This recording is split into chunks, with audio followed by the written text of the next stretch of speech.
Well, good morning, everyone, and welcome to the Seminole County Board of County Commission meeting here October 22nd, 2024.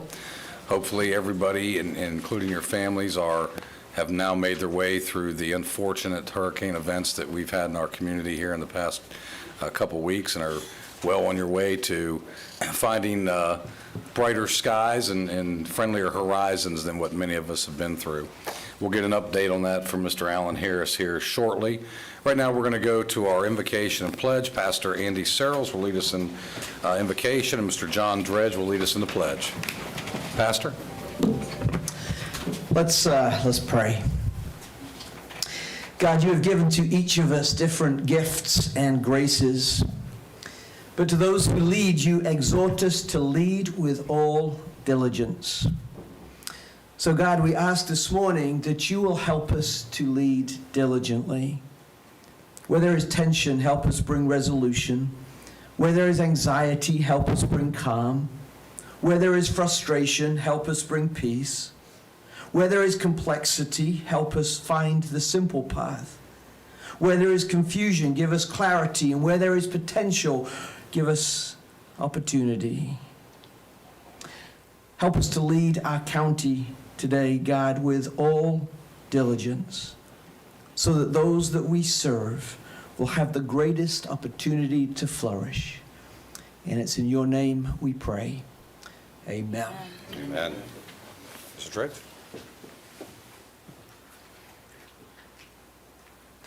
Please join me for the Pledge of Allegiance. I pledge allegiance to the flag of the United States of America and to the republic for which it stands, one nation, under God, indivisible, with liberty and justice for all. Thank you both very much. We sincerely appreciate your willingness, Pastor, to come in and lead us in the invocation, and Mr. Dredge for leading us in the pledge.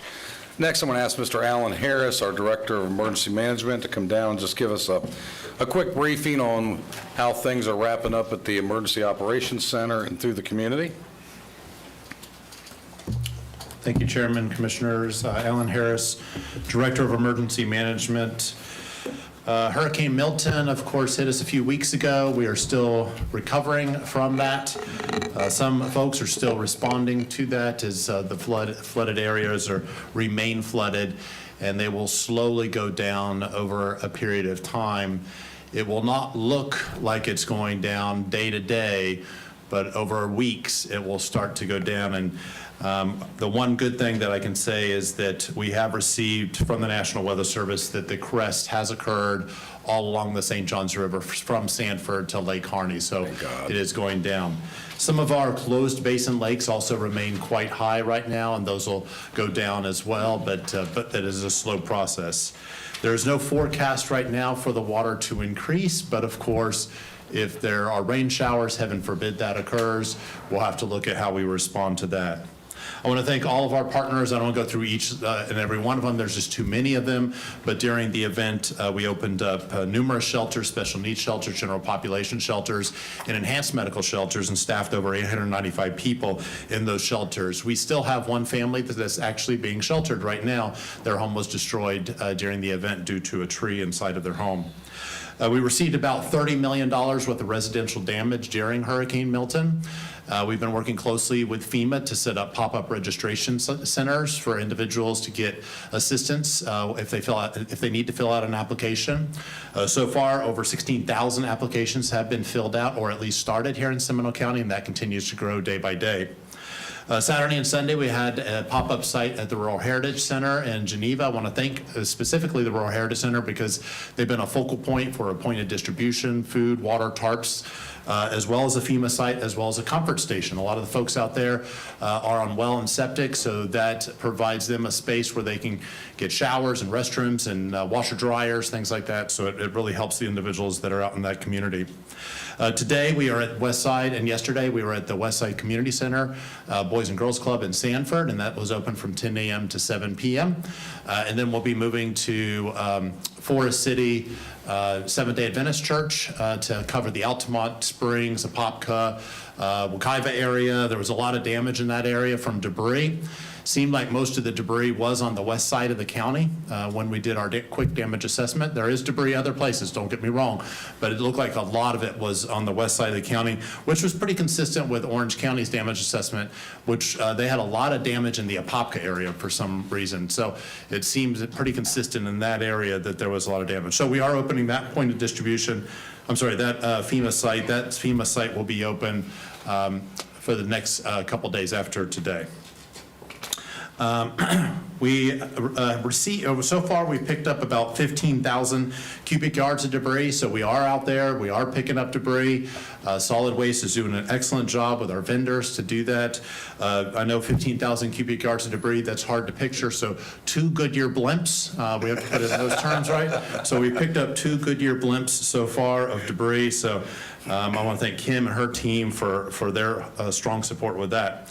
We also have the Army Corps Blue Roof program that's open here in the county. So far, 20 applications there where they put the blue tarp roof over the damaged roof structure. And so we're working with those clients in the Army Corps to move that forward. So that's a quick snapshot of what's going on. EOC still operational. Great. Responding to it. Any inquiries? Mr. Harris? Good job. Keep it up. Thank you.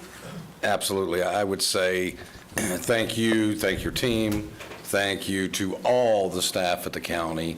And the public doesn't always understand that during these unfortunate events, everybody at the county works doing something related to the storm, backing up other divisions, helping in other areas that may not necessarily be the focal point of the actual storm, but business still has to take place on behalf of the citizens. So thank you to all the county employees, the sheriff's office, our firefighters and first responders. And by the way, congratulations on your congressional accommodation. Thank you. That Congressman Mills brought and presented to you. So now your name for your ancestors will forever be in the Library of Congress. Thank you very much. So congratulations. Thank you. Mr. Constantine. Thank you. Congratulations, as everybody has indicated already, Alan, and always a great job by you, your staff, and the entire staff of Seminole County. I think it's significant, and I just want you to say how many sandbags we gave out over the course of time, because I think it was amazing when I heard how many they were. Yeah, it was the most so far. It topped Ian, 300,000, over 300,000 sandbags were given out. We still have a sandbag operation open right now at Sylvan Lake Park, so you can still go to Sylvan Lake Park and get sandbags if you need them.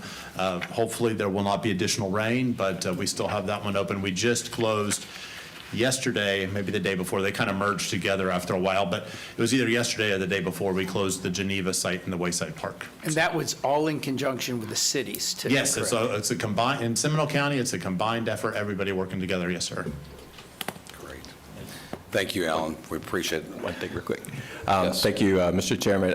Alan, you also have some good news that you just received some accreditation. I think I just received it last night, so if you would like to share with the board. I was going to do it this afternoon, but since you're up here, go ahead and do it. Well, thank you, sir. I appreciate that. So we're super excited. We are one of only 2 counties to have no findings in our accreditation on-site review in the entire country. That's pretty cool. We are accredited, an emergency management accredited agency, received a perfect score from our team. Wow. So, yeah. My team, Stephen, Aaron, you know them, Catherine, just amazing people. But we put lots of hours into doing that, so thank you so much. That was good stuff. Sir. Congratulations. Thank you. Thank you. Great. Next up, we are going to go to our proclamations. First is going to be our proclamation proclaiming Specialist Dennis Woodcomb, United States Army as Seminole County's October Veteran of the Month. This will be read by Commissioner Lockhart. Then we will go to Veterans Day proclamation by Commissioner Constantine. Once we conclude both of those, we will ask the veterans to come down for a photograph. We will take separate photographs for the month honor versus all the veterans at one time. So thank you all very much for being here. Commissioner Lockhart? Commissioners, it is my honor to move the following proclamation of the Seminole County Board of County Commissioners recognizing United States Army Specialist Dennis Woodcomb for his outstanding service to the United States and Seminole County. Whereas the brave men and women of our Army, Navy, Marines, Air Force, Coast Guard, and Space Force demonstrate a resolute spirit and unmatched selflessness, reminding us there are few things more American than giving of ourselves to make a difference in the lives of others. And whereas throughout our country's history, generations of service members have answered the call to leave their families, their jobs, and put their futures and even their lives on the line to valiantly defend our nation. And whereas, for many service members, the sacrifice has ended in permanent injury or death, yet their spirit remains in the continued preservation of our freedoms and the promise of liberty. And whereas there are more than 30,000 living veterans in Seminole County who served our nation in times of peace and war. Through their service, they kept America strong. And whereas Specialist Dennis Woodcomb was an equipment specialist in the United States Army from 1970 to 1973, where he served one tour in Vietnam.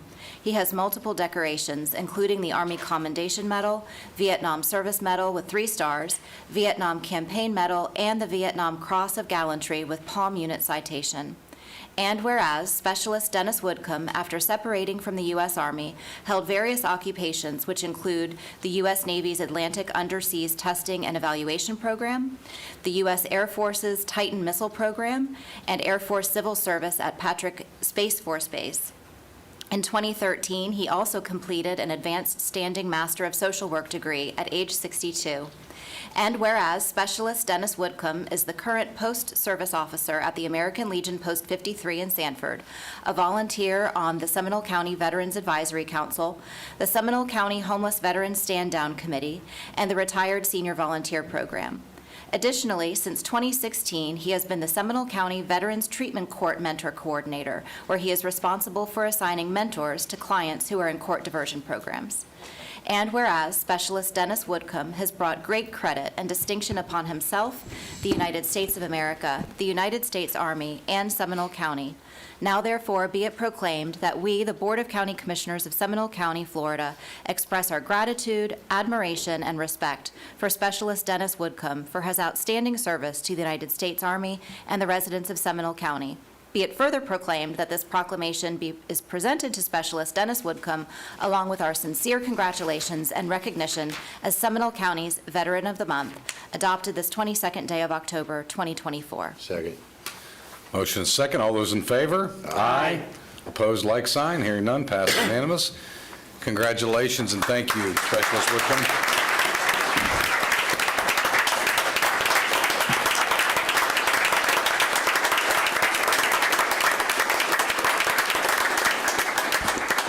Please feel free to come to the podium and share some words with us, sir.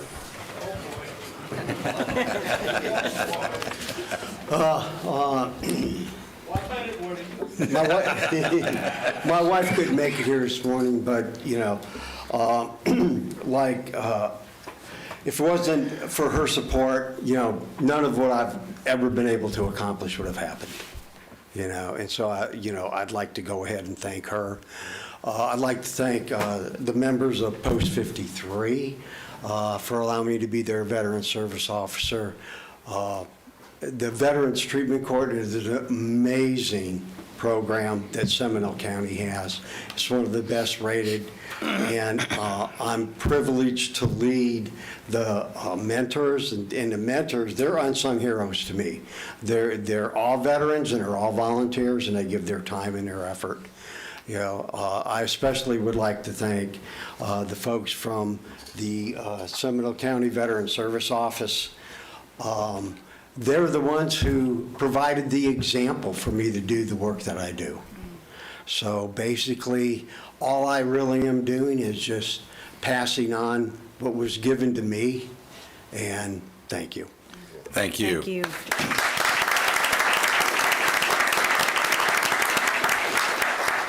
Okay, Commissioner Constantine.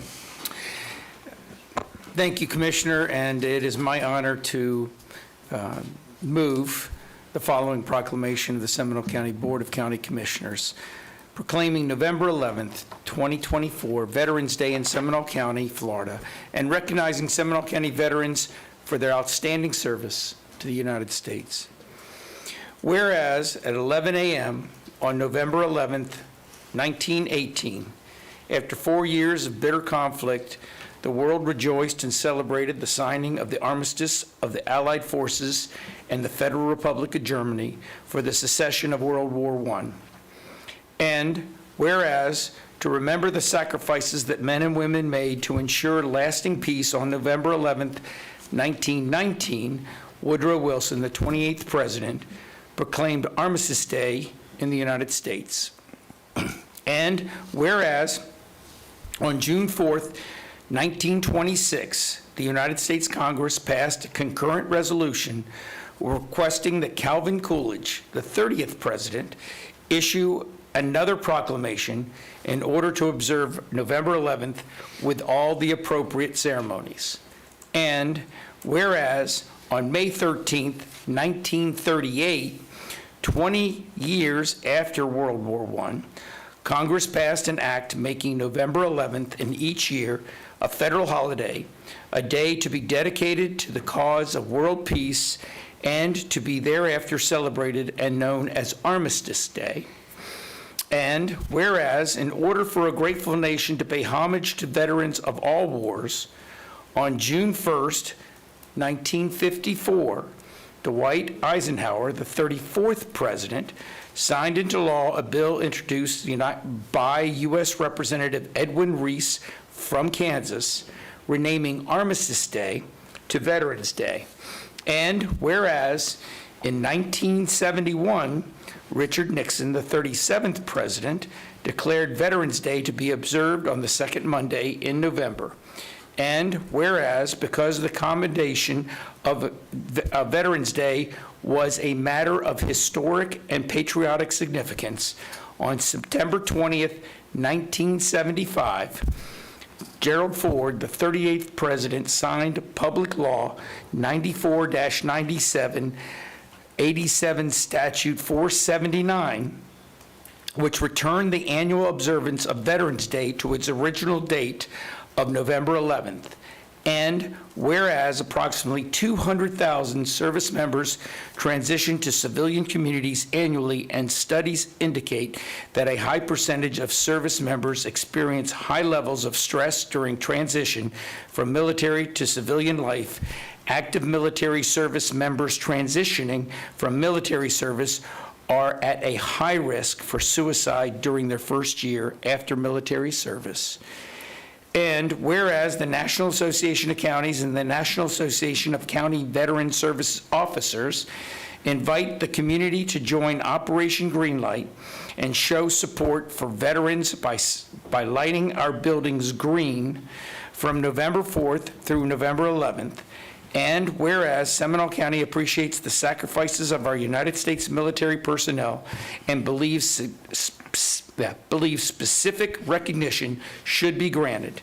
Now therefore be it proclaimed that the Seminole County Board of County Commissioners does hereby designate November 11th, 2024 as Veterans Day in Seminole County, Florida, and calls upon Seminole County residents to honor the contributions of current and former members of the United States Armed Forces. Second. Motion second. All those in favor? Aye. Opposed, like sign. Seeing none, carries unanimous. Thank you all very much, and if you're a veteran, please stand to be recognized.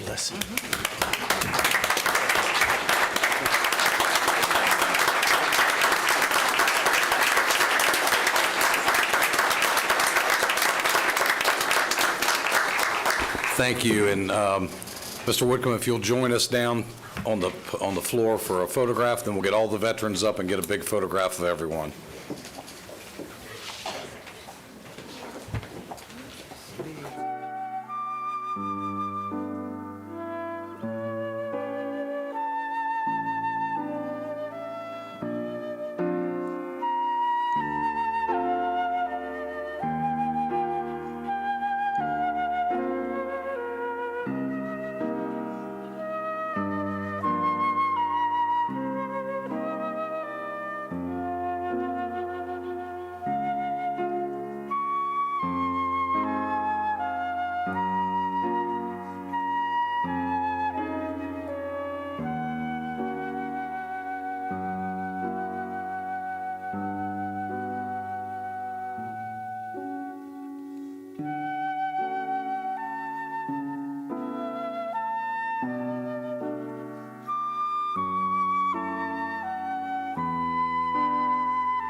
As everyone makes their way either out of the chambers or back to their chairs, you know, we have to reflect upon the service of these individuals that have allowed us to be able to gather here today peacefully and have the freedoms that we have in this country. It's because of individuals like this, our veterans, that have made this possible and continue to make this possible for the American people. So a great debt of gratitude to all of you, and thank you again. Next, we will move to our investment advisor. Do we have Mr. McIntyre queued up on Teams, Zoom, or one of? He's there. Oh, that's right. He's coming this week. I forgot you said you would be here this week. He wanted to get out of Texas. Yeah. Good morning. Very much. Good morning. I'm glad everybody made it. Looking around, it really looks like this was spared, and thoughts and prayers were certainly pointed in your direction. I hope that helped. Indeed. If you saw me standing up when you were talking about the veterans, I inadvertently did that. I was standing up to applaud them, and so many people were around me. I thought that's what we were doing, but It's okay. we're Oh, good. Owning it was really important, though, so we're glad you did that. Your draft card will be pulled tomorrow. Okay, so where are we? Obviously, a lot of volatility going on. Election is coming up, and honestly, I think the analysts have taken a hard look at the data and realized that, and I mentioned this before, but both candidates have platforms that are very inflationary and are adding to the national debt. So the market is, the 10-year note this morning was at 4.17. That's about 65 basis points higher than the day after the Fed cut 50 basis points, if you can contemplate that. Of course, we operate on the short end, and data's also moved higher. I think that there's so much uncertainty and so much debt out there that the market is just having trouble digesting things, and they're going to need some time. I'm not real optimistic about a calm market. 3 weeks out, I think we've got a lot of settling in to do. So the Fed meets in 2 weeks.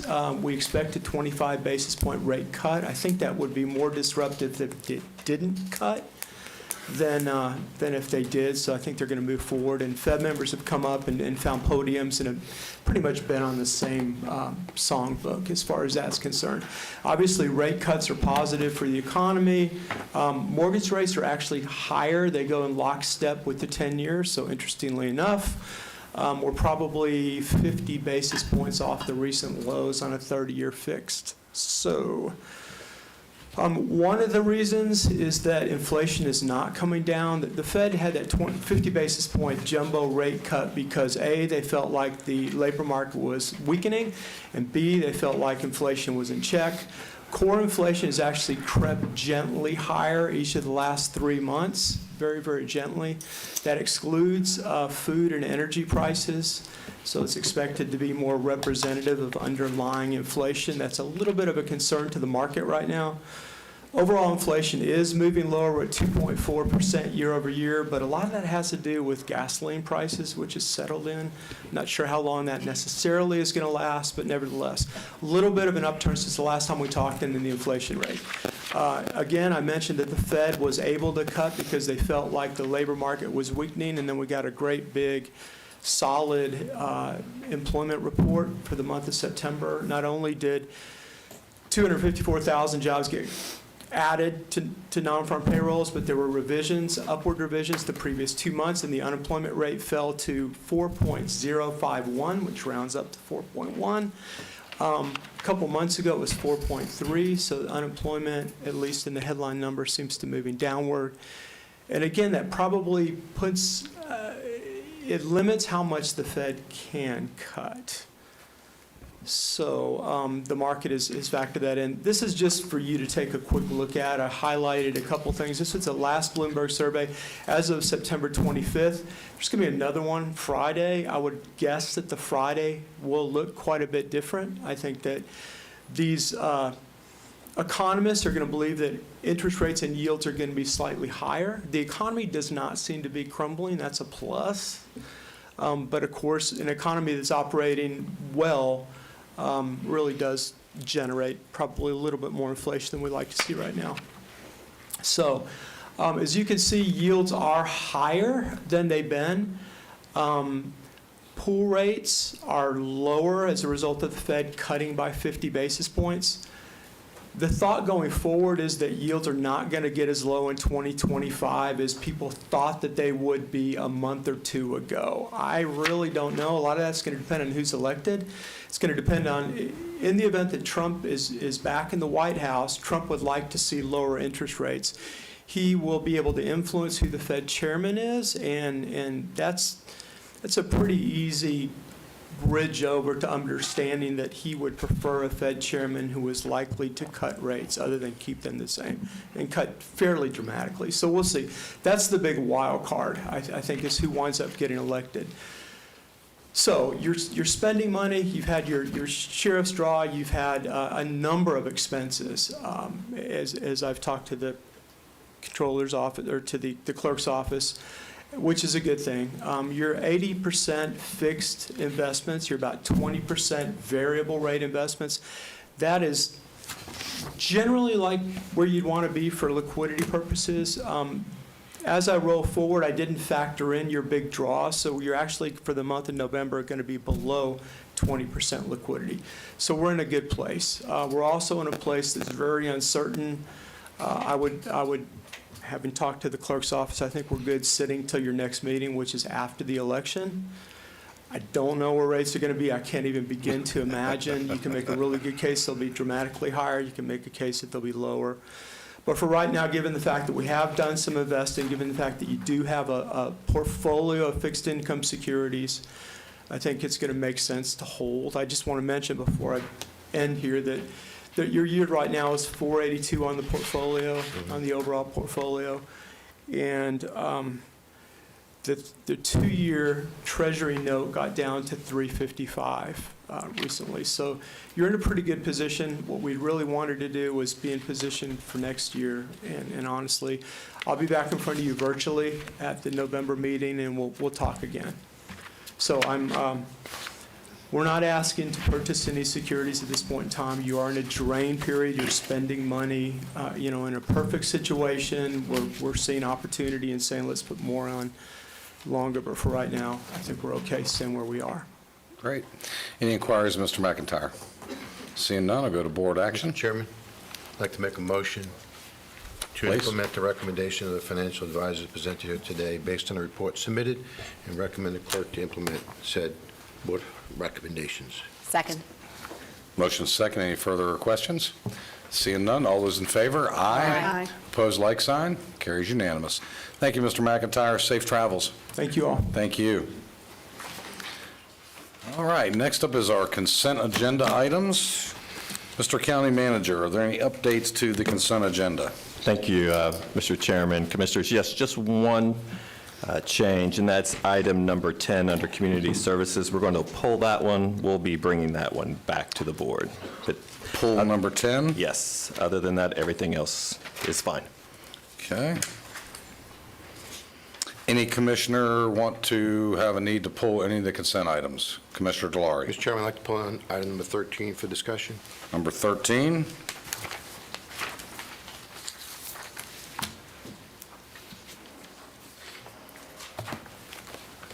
Anyone else?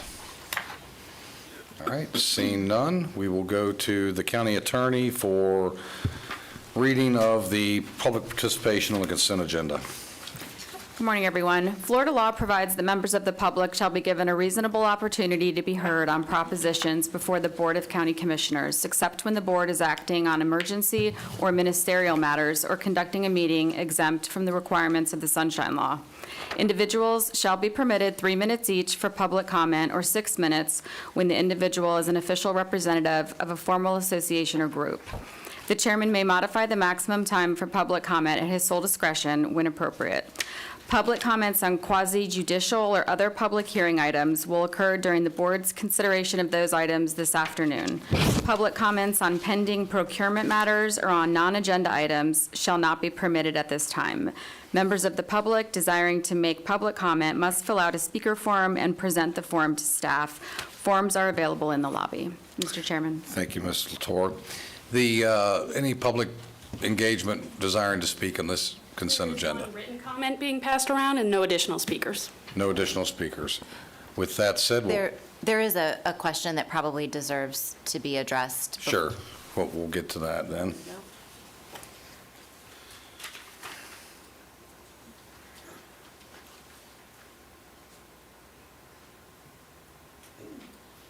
Okay, I'll let you address that when we're done.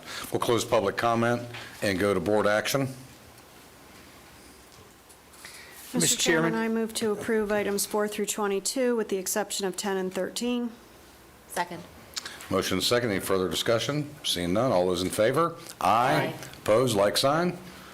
Carries unanimously. Next item up is item 13. Commissioner Delara, you desire to have this pulled for further conversation. Yes, Mr. Chairman. First of all, it's just about the OEP Economic Development Group. On our agenda, it commits us to paying a little over $400,000, $406,000. And looking at the performance reports, first quarter, third quarter, and second quarter, there are some discrepancies in it, and just in the first quarter alone, it says here job creation is 0, but I know that in the first quarter of last year, we did approve JGI of exam room AI, and I know that there's at least 162 jobs that were created. Those should be reported in the reports. But more importantly, the reason why I asked this to be pulled, first of all, I think OEP is doing a good job, but we should have a bigger discussion, and I know we needed to be doing a work session coming up on economic development, and I'd like to have that conversation about where and what we're going to be doing for economic development for next year before we commit to spending another $406,000 for OEP to make sure we have the right performance levels in place so we can actually track it, so we can actually look at what we're trying to do in relation to OEP as well. And so that's the reason why I'd like to continue this until we have our briefing with our staff for the work session about what we're doing next year for the economic development. Okay. Any other input from any of the commissioners? Commissioner Herr? I actually think that the notion of doing a work session is important. I think the measurements are difficult to set with regard to this work. I think a significant amount of it is us deciding where our focus is. I think there's transition in that area within our organization. But there's no question in my mind that the organization that we're going to do this with is OEP. So postponing the decision that's in front of us today, the two are not connected in terms of a work session and us figuring out where we want to be directed as opposed to who it is we're going to do the work with. In my opinion, I would think that we would pass this and then still do the work that we need to do. Any other input? The only thing that I'd like to add, Mr. Chairman, is that it's hard to set measurable data points if we don't know the direction that we're taking internally. Sure, understood. Commissioner Lockhart. I had an opportunity in my briefing with the folks from OEP to talk about benchmarks and metrics, and I think there are some folks here from the organization that if they are interested in addressing that, maybe they'd like to have the opportunity to do it. I think that the briefing I had was very positive, and I feel like they've made some changes in their organization as well that will help to improve that specific concern. Well, I've been briefed as much as I care to be briefed on it. If the commissioner needs an additional briefing, I'm sure OEP would be happy to do that. I understand trying to measure the benefit can sometimes be a challenging one, but it also is beholden to us to help lead that charge and direct and focus OEP for what we are looking for. And I think Tricia and her group and Guy and those folks have done a good job in interacting with OEP and moving that ball. Now, that said, we have to remember, as a region, Seminole County is not the gorilla in the room. So you have to understand that there's going to be bigger things happening in Orange County, Osceola County, and there's a number of reasons for that. Not only are they a bigger market, but they have a lot bigger economic engine than what Seminole County does. So, I will be supporting this moving forward if there is a motion made Commissioner Constantine? Well, I will make that motion, but before I do that, I think all the comments are good, and I understand that Commissioner Delory, wants to, looking at setting benchmarks and other things. In my discussions with OEP, and we all, have had this year in, year out, we can always improve. But the fact of the matter is that, as the chairman pointed out, we are in a region. We are team players in this region, especially when it comes to economic development. And as a matter of fact, I feel very comfortable in competing with our fellow counties, not in a way where we're trying to take from them, but when we attract businesses to Central Florida, individuals will select this county to live in. Especially small businesses will select this county to open up their commerce. And so I think that when we work together in a region like Central Florida, we all can benefit. And so therefore, I will make the motion to approve item 13. Second. Motion is second. Any further discussion? Seeing none, all those in favor? Aye. Opposed, like sign? Aye. All right, passes 4-1. Thank you all very much for being here. And now I'm going to ask Allison if you could come up real quick and just stand by in case we need you for answering some questions. But the county attorney is going to answer the question that was posed by a citizen a few moments ago on the consent agenda. Ms. Latour? The question that was presented was the request was to explain the benefit to Seminole County to allow bonds to be, I think the word is fronted, by Volusia and Osceola. So there were 3 agenda items on today's consent agenda where the board is authorizing Volusia County Housing Finance Authority and Osceola County Finance Authority to issue bonds for affordable housing projects located in Seminole County. Seminole County does not have its own housing finance authority. Any county can create one by ordinance, and Volusia has done so, and so has Osceola.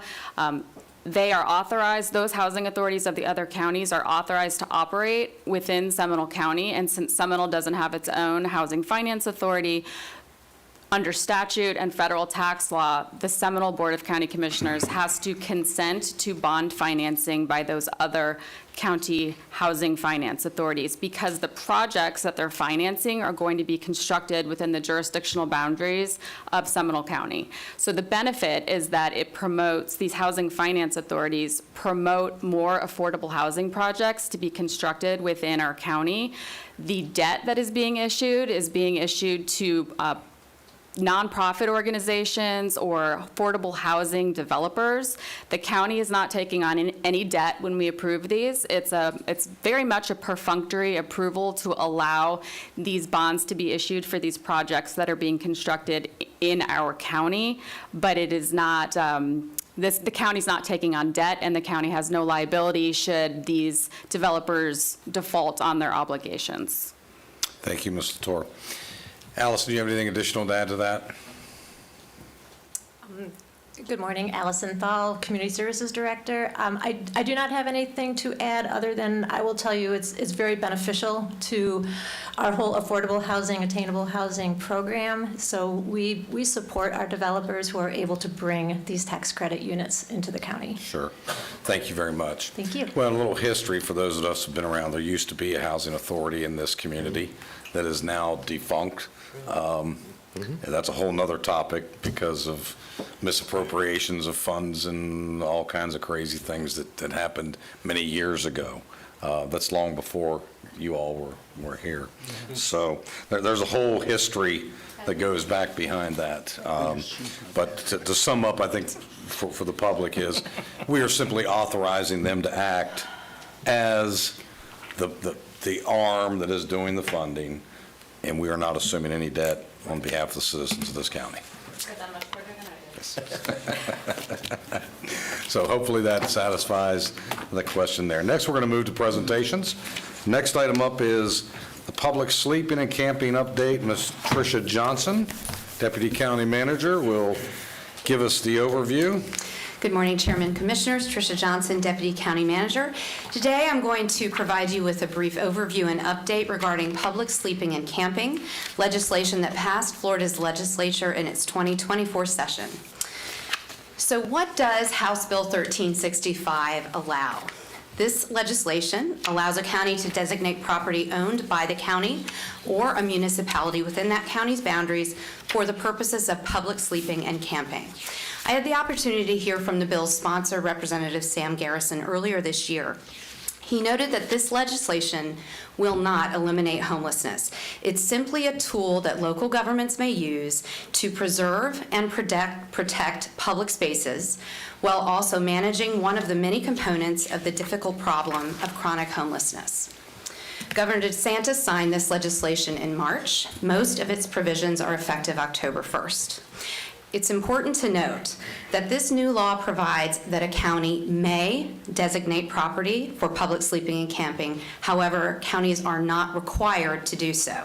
This has been misrepresented in the media a few times recently, so I want to be clear that counties are not required to designate a public site for camping and sleeping.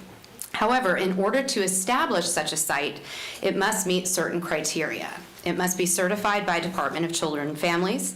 The local entity must demonstrate that there is not sufficient open beds in shelters within that county. I have been asked, how do we demonstrate that?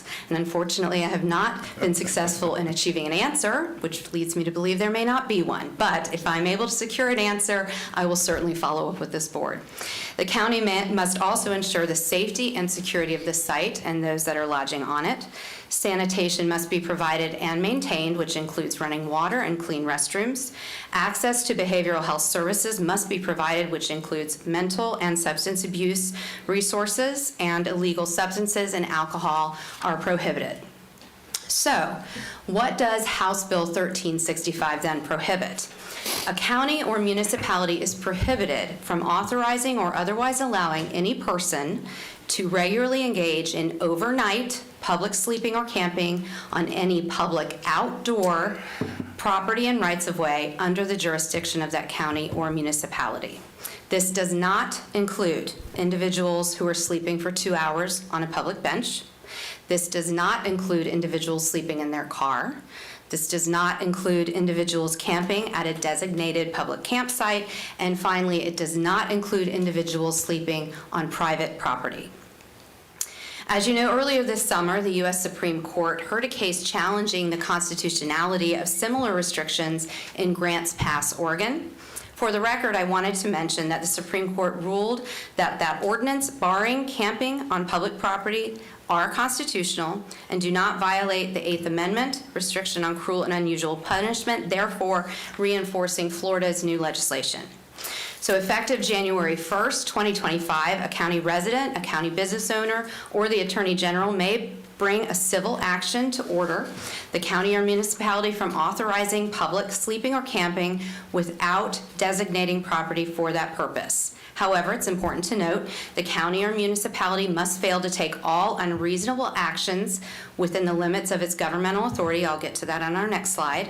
And the county and municipality has up to 5 business days to cure the alleged violation once written notice is received. We have a working group of individuals from Community Services, County Manager's Office, County Attorney's Office, as well as the Sheriff's Office, each municipality, and our partners, not-for-profit partners who really focus on homelessness services, who've come together to determine and implement the best approach for proactive enforcement.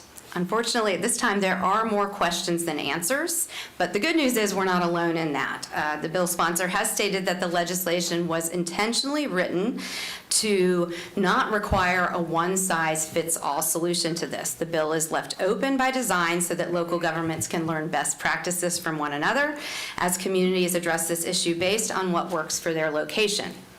There have been some discussions, and let me state just discussions at this time, that this legislation may be revisited during the 2025 session, which commences in March. There are 2 factors that may be discussed: a funding mechanism for such sites if a county or municipality chooses to create a public camping site, and also to clarify the language around the Who is responsible for homelessness? The bill really puts a lot of ownership on counties, and we know that is not simply a county's responsibility, but also cities and business owners and community members. So that language may be revisited this legislative session, but of course that remains to be seen. As I mentioned in the previous slide, a local government must take every action within their authority to cure a violation. So the role of Board of County Commissioners, as you know, with respect to this legislation, is to execute the necessary ordinances to reflect the requirements of state law and the policies and procedures for notifying the sheriff or municipal police departments when a perceived violation has occurred. Several counties and cities have already or are in the process of updating their code of ordinances to reflect this new law, so that then the sheriff's office or municipal police department know what they need to do to then enforce the legislation. With that, staff recommends the Seminole County Code of Ordinances be amended to expressly prohibit public camping and sleeping on county property and rights-of-way consistent with the requirements of the new legislation. And with that, I conclude my presentation. Thank you, Ms. Johnson. Any inquiries of Ms. Johnson at this time? Commissioner Lockhart? Well, one thing that I think is also interesting that has been omitted, and correct me if I'm misinterpreting this, but it is not in this statute prohibited for people to be sleeping or camping on state property. Is that true? That is correct. Okay. It's local government, county, city, yes. Are you advocating equal treatment under the law? Well, I'm just. No, she's just pointing out the obvious. Pointing out that, we have a lot of property in Seminole County where property we own abuts state-owned property. And it's just an observation for future conversation. We have some quite large state parks, don't we? Same. Ms. Dominique, is there anyone here that desires to speak on this matter from the public? No, sir. Seeing none, we'll close public comment and move to board direction. Board members? What are we? I believe the recommendation, I'm sorry. Are we Board looking? direction. We're looking for direction. Right. Yes, we need to adjust the ordinances to accommodate state law. Second. All in favor? Aye. Aye. Have we talked about what those are? Are we going to be? I Are would we going to be a assume little bit more they're coming specific back. and talking with? They'll come back to us. All we're doing is giving direction to move forward, continue to work on this. Okay. Is that your understanding? Yes, yes, sir. Okay. I'm so sorry. I thought we'd already done that previously, but okay. All right. All good? Well, thank you very much. Thank you. Enjoy the rest of your day. I want to recognize another elected official that happens to be in the audience today, Mr. Matt McMillan from the city of Longwood. Thank you for attending today, sir. Good to see you. I don't believe we have any other elected officials as I look around the room. I try to catch y'all when you sneak in. Our next item is going to be the Rescue Outreach Mission update, and this is going to be put forward by Mr. Chris Ham. Mr. Ham? Thank you, Mr. Chairman. For the record, I am Chris Ham, Executive Director of Rescue Outreach Mission. I want to thank you all so much for welcoming here, and personally and professionally over the last 3 years as I've served as Executive Director, I want to thank you for your support. I was brought on board in January of '22, but your support and your care continues even before that. Today, we're going to look back a little, look where we're at, and hopefully look towards the future together. If you will recall, back in 2018 and 19, things started looking very dire for the Rescue Outreach Mission. And in 2020, this commission and the Sheriff's Office really stepped up to the plate to stand in the gap to ensure that we would remain open and operating as our only homeless emergency shelter in our county. You were very grateful in securing ARPA funding for us. And in 2022, when I arrived, I was employee number 7. Today, we have about 25 employees, 26. We just brought on somebody the other day. When we started, all of our residents at that time were instructed to leave the campus between 8 and 9 in the morning and return at 4 p.m. for dinner. And we were averaging around 60 residents per night. We had maybe 1 or 2 working computers, And the donor database that I was handed when I walked in the door was a piece of paper with 4 names written on it. Today, we're averaging over 110 guests, as we refer to them, every night. We do allow them to stay on our campus and off the streets of Seminole County every day. We reconstituted a new board in '22 that is moving forward in a very positive way.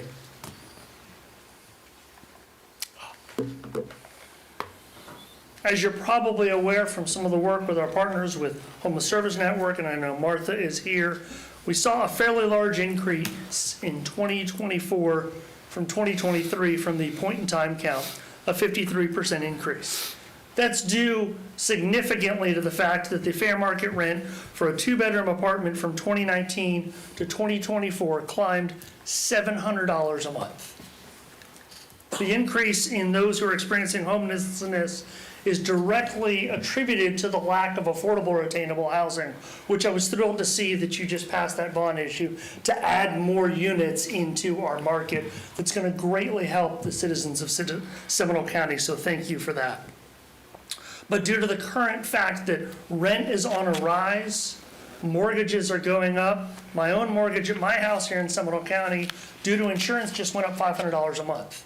And that's a huge increase for my family of 5 where we live. And absorbing that is going to be a challenge. And so just imagine that for families that are living on the edge. And really the role of Rescue Outreach Mission is, I like to think of us as an emergency room, a trauma-informed care emergency room of a hospital. Our guests, as we call them now, because guests are short-term, they're not residents. They come to us often in crisis, experiencing trauma. The loss of your stable home, sleeping in your car, sleeping on the streets can create unsurmountable obstacles and trauma for many of our guests that come in our doors. And our staff is fantastic, and I'm very proud of the hard work that they do to show respect, compassion, and dignity to every single person that walks inside of our doors. We work hard to equip and empower and not enable individuals. We're also thrilled that we can operate as a cold weather shelter. When we had that dip in temperature last week, we had 25 additional people show up. We're also thrilled that we can partner with the Office of Emergency Management and our very excellent Director, Alan Harris, to help out the unhoused, unsheltered population. When Milton came through, we opened up our doors so we wouldn't have to open up emergency shelters in the county, and we added in additional guests.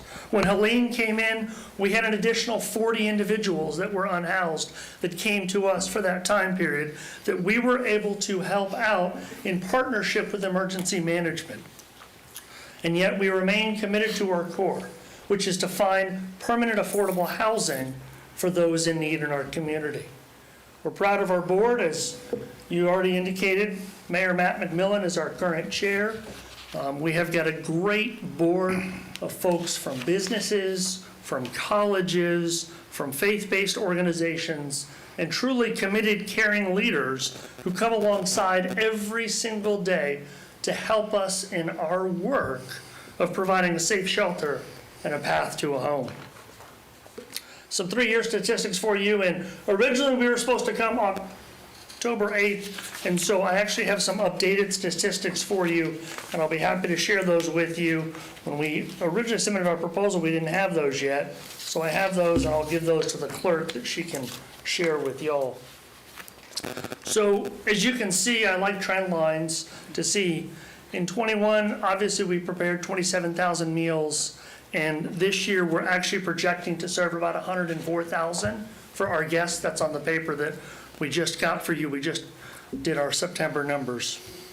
So year to date, actually, our meals prepared is 78,000. We provided over 26,111 shelter bed nights for neighbors in our community. We'll do about 38,000 this year. Men, women, and children aided. We have provided 561 services to men, women, and children. We're projecting between 750 and 800. And this is the most important number that I like to show, is transitioning into permanent housing. So when we started in 2022, and we really started getting serious about what it means to be a housing-focused agency, as you can see, in 21, we helped 70 individuals find permanent housing. In 22, 213. In 23, 222. And as I just placed in front of you, year-to-date, 174 individuals that are no longer sleeping on the streets in tents or in hotels, but in permanent housing. And this year, I'm actually projecting that we should be able to help out over 238 individuals. As I visit with other shelters and other agencies, our staff really does amazing work in caring for our neighbors in need. And those statistics are pretty amazing, I like to think, as I talk to other folks around the community. As you just heard from Tricia about the new law that was passed and addressing homelessness without us, and I'm grateful that we can work hand in hand with your staff. We're really fortunate that you've got a fantastic county manager, and your staff in community services is second to none. And we've been able to have some healthy conversations around this. And a lot of what we're doing, like Tricia just mentioned, is that we're kind of in a wait and see. We do operate over 115 beds, and we regularly open up for additional cots, and we're still remain committed to that work. And I think we can all admit that no one should be sleeping outside. We live in the greatest county in the greatest state, the greatest nation of the world. And none of us want to be like Washington, D.C. in a variety of reasons, but especially when you visit. I visited with my children in the Lake Brantley Band a couple of years ago and saw tons of folks camping everywhere. When you go out to California or Portland, we don't want to be that. So the good news about this bill, I think, is it gives us an opportunity to have conversations around this important issue for our neighbors in need. And so we are here ready and willing to work together. But funding, as you know, is always limited. I mentioned when I arrived, we had 1 or 2 working computers. I was handed a piece of paper with 4 names on it for a donor database. It came from an agency that had over 20,000 names in their donor database. And we've grown. We have over almost 1,500 names in our donor database. We had our lunch last week that many of you attended. Thank you very much for that. We're actually proud to announce that at that luncheon, we will net over $150,000 over the next 5 years in pledges and gifts. And this year alone, we're going to realize $87,000 just this year alone. So we are doing some amazing work, I like to think, in our fundraising. And it's due to some corporations like these, from grants and foundations. Everyone from the Orlando Magic to the Father's Table Foundation here locally has come alongside. And you can see all of these and they're in your packet. I'm also proud of the year-to-year revenue comparison that we like to show. From 22 to now. Our first year we raised $173,000 and then $416,000. And then January through September was $429,000.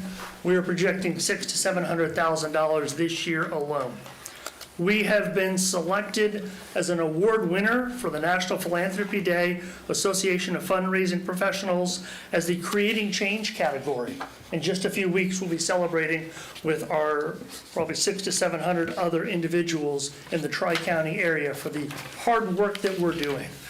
I really like to think that we're almost like a startup when we started 3 years ago, and starting from nothing to this is honestly pretty amazing. We're also thrilled that on Friday, thanks to your support, we're going to be part of the new Empowering Good program through the Edith Bush Foundation with a group of other local nonprofits here in Seminole County, and we'll be spending all day with our senior staff focusing on that Empowering Good program. And I want to say thank you for that. That's terribly important. Mr. Ham, how much longer do you have here? I'm a retired minister, so I can take a while. I'll take 2 minutes. I know that. Okay. Yeah. Thank you. Yeah. I'll go fast. All right. Here's our 2025 budget. Current is $207,000. We're projecting corporations, individuals, donors about 800, which is about a total of $1 million in 25. Our current expected expenses are $1.6 million, so we're looking at a shortfall of about $600,000. I view us is a four-legged stool. That's why I have that up there. I think government, corporations, individuals, and faith partners. My next slide is a 5-minute video that I'm going to skip. You guys can watch it on your own. I'll skip past it. But I will end with one quick story, if that's okay, Mr. Chair. Let me tell you about Jessica, who is a Seminole County resident who came to us this spring.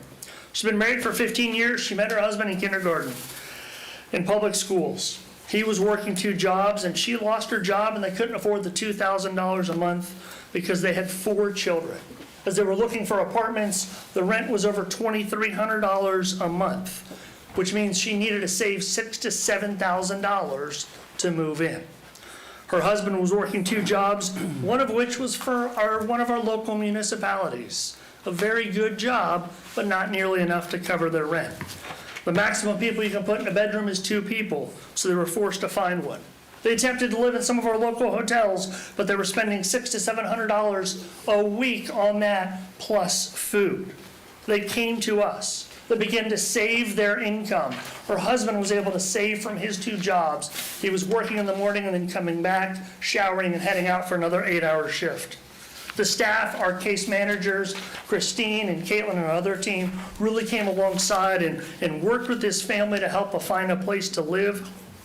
Their children are enrolled in our public schools here, and today they're thriving, living in their own apartment that we helped them find. So behind all those numbers that I shared with you, that's what we do every day. Is we help our neighbors in need, and we're desperately needed in this community. Because if Rescue Outreach Mission is not there, that's an additional 5, 6, 7, 800 individuals who'll be out on the streets of Seminole County. I do want to recognize we have our former board chair, Michael Towers, with us, our director of shelter services, Christine Schaefer, and our current board chair, Mayor Matt McMillan, and I stand ready for questions. Any inquiries from the board? Commissioner Lockhart? Thank you so much, Chris. I was one of the commissioners who had the privilege of serving on the Rescue Outreach Mission Board in its prior form, and I can tell you that I have just seen your board grow leaps and bounds, and you're doing amazing things. And with Commissioner Herr serving in that capacity, representing this board, we are very well represented, and she's probably the best advocate you could possibly have serving with you. So kudos on that. One of the things that I think we need to be talking about, and maybe giving staff some insight into, at least I'll give you a peek inside my brain, the public camping law and how it correlates to ROM is a little gray for me for a couple of reasons. And preface everything I'm about to say with, I fully support you. You're an incredible asset. We can't do this without you. We need to put more resources toward homelessness. Now I will say, I'm not sure that all of the folks who will be needing to be moved, living outdoors, want to be moved. I'm not sure what our strategy is with the sheriff's office or other law enforcement on moving them without their will. And I'm not sure that they would be eligible to stay at ROM because of some of their prior interaction with law enforcement. So as we're having this conversation about that camping ordinance, or the ordinances that we're going to be putting in place to be moving forward to help us deal with the new state law, there is definitely a piece for ROM to play a role in that, because there certainly will be folks who we will have to be standing up ROM to accommodate for those. But how do you see ROM, if at all, playing a role for those folks who may not qualify or be willing to accept your services? Sure. Let me address the barriers. Our only barriers are a charge of conviction of a violent offense like murder, charge of conviction of arson because we're congregate living, and charge of conviction of a sex offense. We have upwards of 30 children per night, and we're 1,600 feet from Grooms Academy, which is just beyond the sex offender border of 1,500 feet. And I want all those people protected. So I'm not 100%. suggesting that we Nope. co-locate. We are not. As long as I'm there, we are not, because that is just not acceptable to me. And many of the folks don't necessarily fit in those categories that don't have those barriers that we come across. So I think that's a very small subpopulation of those folks that you're thinking about. We stand ready and willing, and we're trying to work with the city of Sanford to increase our capacity as much as possible within current fire code regulations. We're in the process of working through the city of Sanford's fire code to increase our capacity as much as possible. Any other inquiries? If there's Commissioner no, Herr. if there's no other inquiries, I'll just weigh in and say that the work that's been done by what was a skeleton board at the point that we were here, and there's another name in the audience that I'm going to shout out, and that is Mike Towers and Lisa Spriggs, who were both part of a 4 or 5 member board at the point that I got on there that was literally digging in and crawling through the ceiling to find receipts and bills and all sorts of things to put together the financials.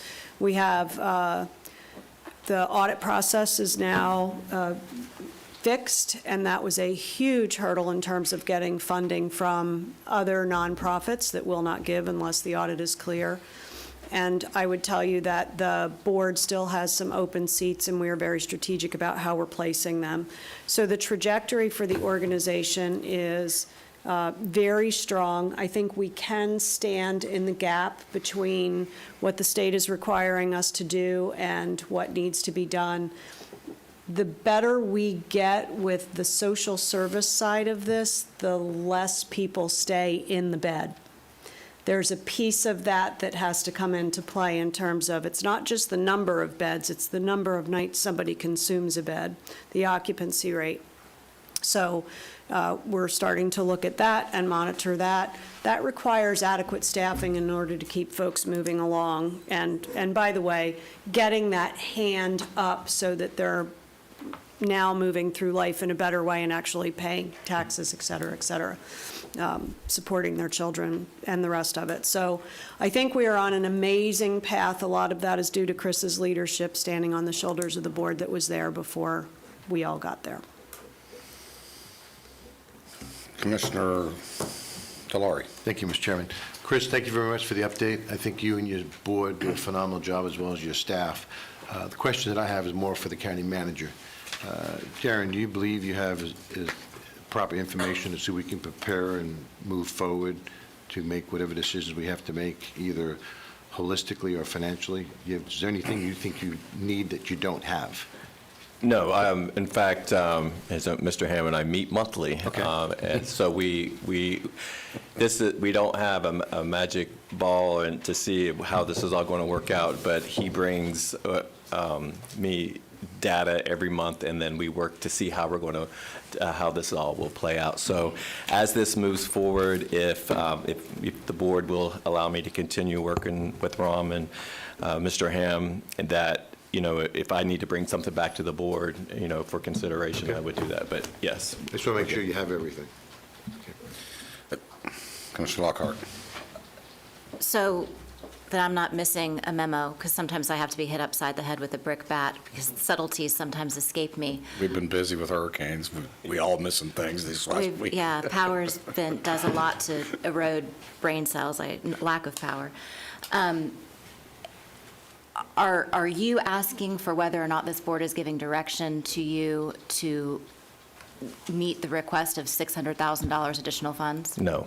Okay. No. I know this board at the last meeting gave, through our community assistance grants, gave $200,000 to our shelters. That $600,000 was something recently that Mr. Hamm and I discussed.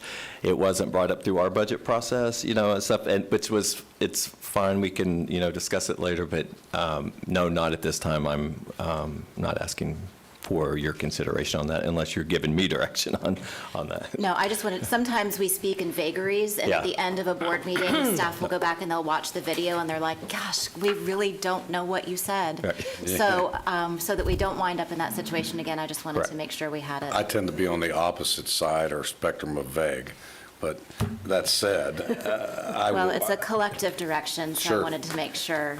So I'll go back to when this county originally got involved with ROM. I was the unfortunate commissioner as a junior commissioner that was picked from the flock to be sent over by then Chairman Carey to go put some business sense over there and see if you can get this thing straightened out. And I walked into, quite frankly, it was a mess, financially, otherwise, management-wise, and so forth. And I walked in and went, oh my. Well, what does that really mean? What it means is we have community members that are wanting to do good work. Their desire and heart is in the right place. They're not equipped to do so. They may not have the management skills. They may not have the business skills. They don't have the fundraising skills.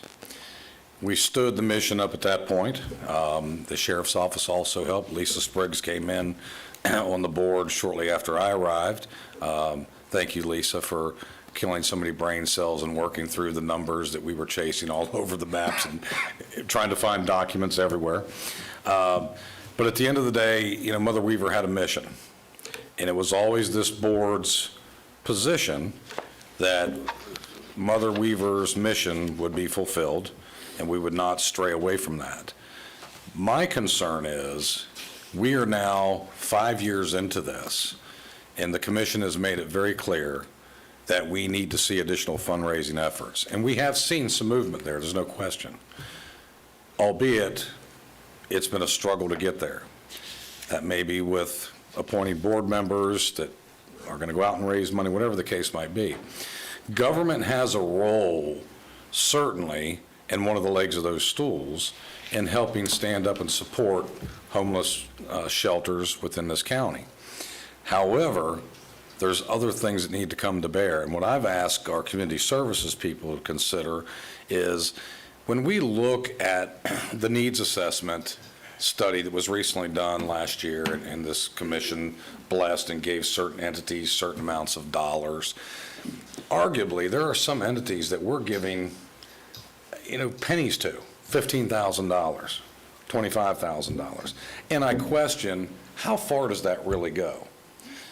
This community has always been a collaborative one, and we've always done so much better when we collaborate together, whether it's the county and the cities and the school board, whether it's the charities. I think there needs to be, quite frankly, some candid conversation through our staff, with ROM, with the other partners in our community. How can they all come together with the county, combine those efforts for the best outcome for this community and for those that need to be served? And I understand there are certain entities that do something a little different, a little more specialized, and that's fine. But there is certainly some overlap with a lot of these charities that I think should collaborate and really find the best path for this issue. And it's only going to increase. We understand that, and we've got to do our best to do so. But I think it's best that at this point, ROM have continued dialogue with our staff, and the staff brings something to us in options or how we get there. I'm not interested in the government funding ROM 100%. I don't know what that number is going to be, but I'm a little taken back that we've gone through this needs assessment, awarded $200,000, only to find out after the fact and after the budget hearing that there's $600,000 still needed. That concerns me. That's something that should have been brought to us prior to the budget hearing, and I don't know what the answer was. Did something slip through the cracks? We were not on top of it. We were expecting other money to come in that didn't come in. I don't know what that answer is. So I'm in favor of letting the board push it to staff and continue to work with ROM and those folks to figure out, and I would say reach out to our other community partners, see if there's some overlap that we could assist each other with. Commissioner Herr or Commissioner Constantine? So the $200,000 amount was based on the total amount that was budgeted, allocated from an initial budget number that was taken from last year, put into the budget for all of the homeless operations in the county, and it was allocated based on beds. Some of the work, I agree with you 100% on the number of nonprofits that we're funding, and if you'll recall, I advocated that we stop funding startup nonprofits, because we were doing that for quite a bit of time, and so then they're on a shoestring, and now we have a new executive director, no offense to executive directors, and now we have a new staff, and now, so we're part of that problem, and I think we've stopped that now. I think the request, I want to be clear that we're not funding all of ROM, that the expenses are anticipated to be $1.6 million, that we think we're going to generate $1 million total. That includes the 100 that was originally in there, so we're half of it, if that, and it's up to the additional 600, not in addition, so I don't think it will go beyond that. If you want us fully functional, and moving people in and out of homelessness, into the shelter and out of homelessness, I should say. So the less funding, I think you're going to see a balloon effect elsewhere, given the new law with other requirements to have folks not be on the streets. There is a significant amount of nonprofits in the community. I would tell you we're the only one right now that is the emergency shelter in the county. Most other municipalities of our size have more than one. We have one. And we've moved to a housing first model, which is why we are fulfilling Mother Weaver's mission and going beyond that from the perspective of you cannot move people from unhoused to housed when you kick them out during the day. They can't actually find work. They can't go to a computer. Now they're just loitering. So we've changed the entire dynamic, and that does change the expense trajectory because of the number of meals, et cetera.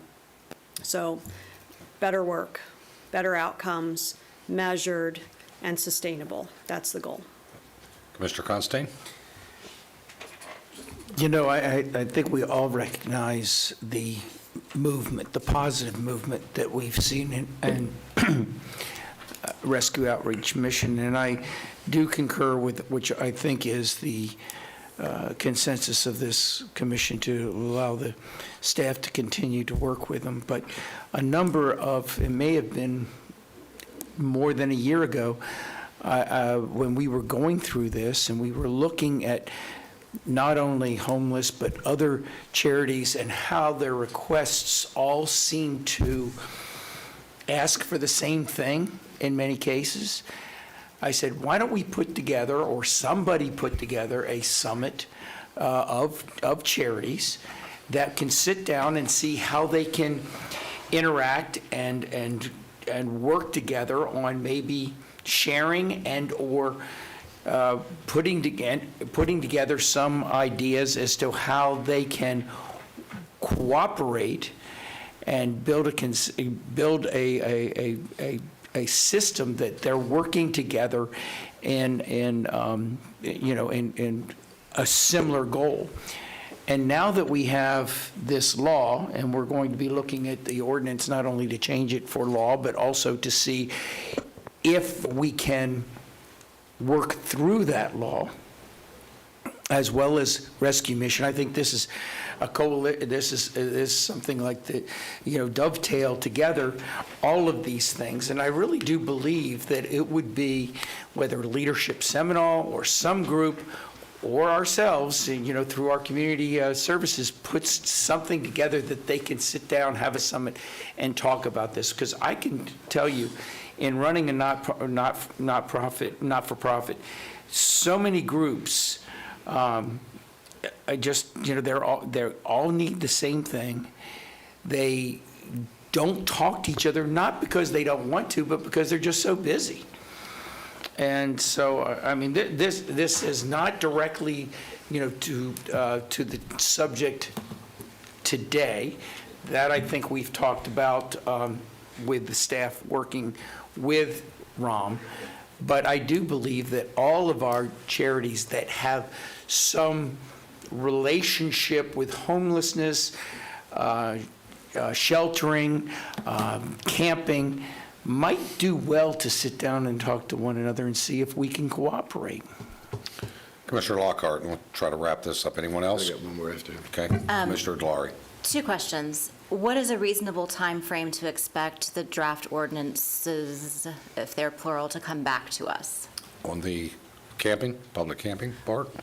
Yes. Well, the last 2 conversations and how they are somewhat correlated, I don't want to have an expectation that is unrealistic. So from the county attorney and the county manager, what is a reasonable time frame to expect these related topics to come back to us in ordinance form? I think the goal is to bring an ordinance back to the board before the end of the calendar year, because the remainder of the statute goes into effect on January 1st. So we want to make sure we have the right things in place before then. Okay. And then my second question is actually for Carrie Longsworth. So can we get a date certain of no later than the second meeting in December? Second meeting of, We only have one only- meeting in One, December. that's right. Yeah, we'll, So our first meeting in December, we'll have it. that's going to be the goal, yes. Good.